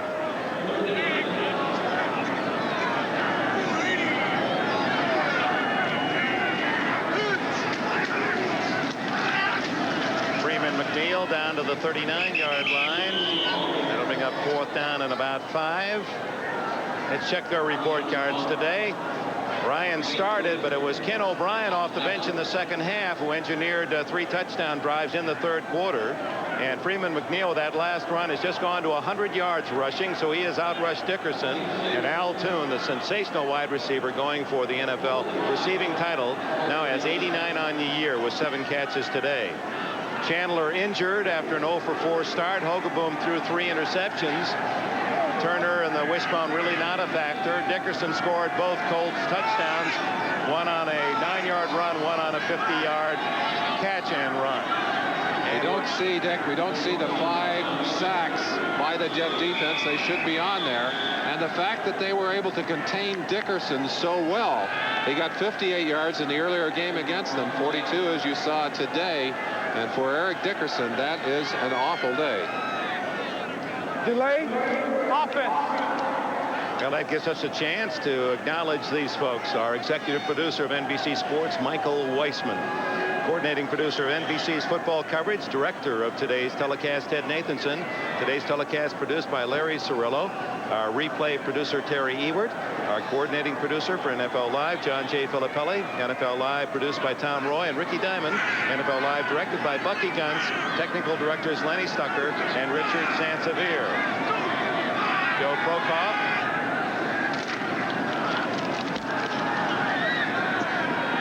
Catch by Brooks, and it'll bounce out of bounds. We also want to thank Joe Costanza, our statistician, superb, and for helping the booth, Mike Alber, Frank Sirkowski, Jim McLaughlin, Ron Zipkowski.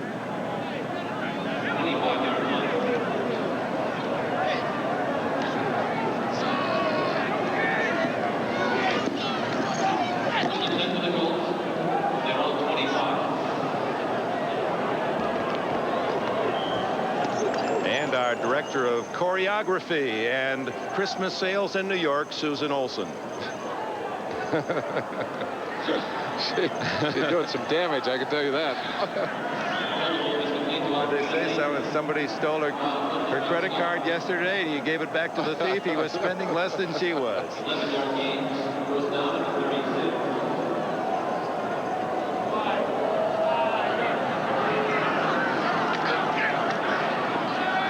Boom. Underneath the Booza with 25 seconds clock running. Colts have used their timeouts.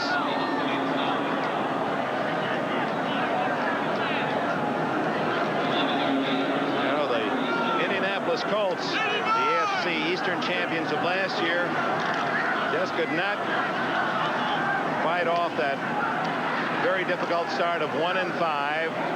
Although they won 8 of their last 9 before today.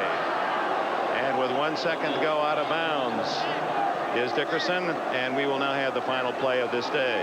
So Joe Walton, as you said earlier, Merlin, Walton with the extension of his contract, and he's already paid the first dividend. He's helped his team to win today. They have a chance for a winning record. They go in against the crosstown rivals, the Giants, next Sunday with a chance to really close out this year on a high emotional note. Very important to them what they have been able to do here today. They need to acquire a couple of more good players, in particular some pass rush. Without that, they're going to be pretty defenseless next year. But they have proved today that they know how to play this game, and they know how to get themselves ready emotionally. So the Colts are beaten 34-16. They're out of the playoffs, but when they host Buffalo next week, the fans there in the Hoosier Dome can salute a team that certainly fought back gallantly from a tough start, and a team of quality and youth that is back on the winning side, and a team of the future for Ron Meyer. We'll be back at Giants Stadium, but first let's pause for this. Critical acclaim for our performance. The Ford Probe is one of the finest front-wheel drive performance cars in the world. The GT suspension is precise and responsive. The futuristic exterior is matched by an interior that's open, airy, and modern. The Ford Probe and Probe GT, a performance you won't forget. Have you driven a Ford lately?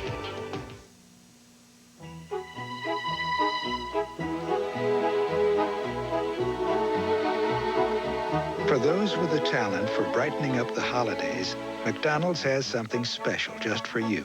For a short time, we're serving holiday chicken McNuggets with a festive orange sauce. There are also thick, rich eggnog milkshakes and cool peppermint sundaes. They're just our way of lighting up the season. Your holiday place, McDonald's. It's a Radio Shack Merry Christmas. The Tandy 1000HX computer is a great family gift. It was sale priced at only $4.99. And with this color monitor, the system was still less than $7.99. It's IBM PC compatible and comes with easy-to-use desk-made software. So the kids can do homework, and we can play Christmas music. And the $200 savings. Dick Enberg, so long.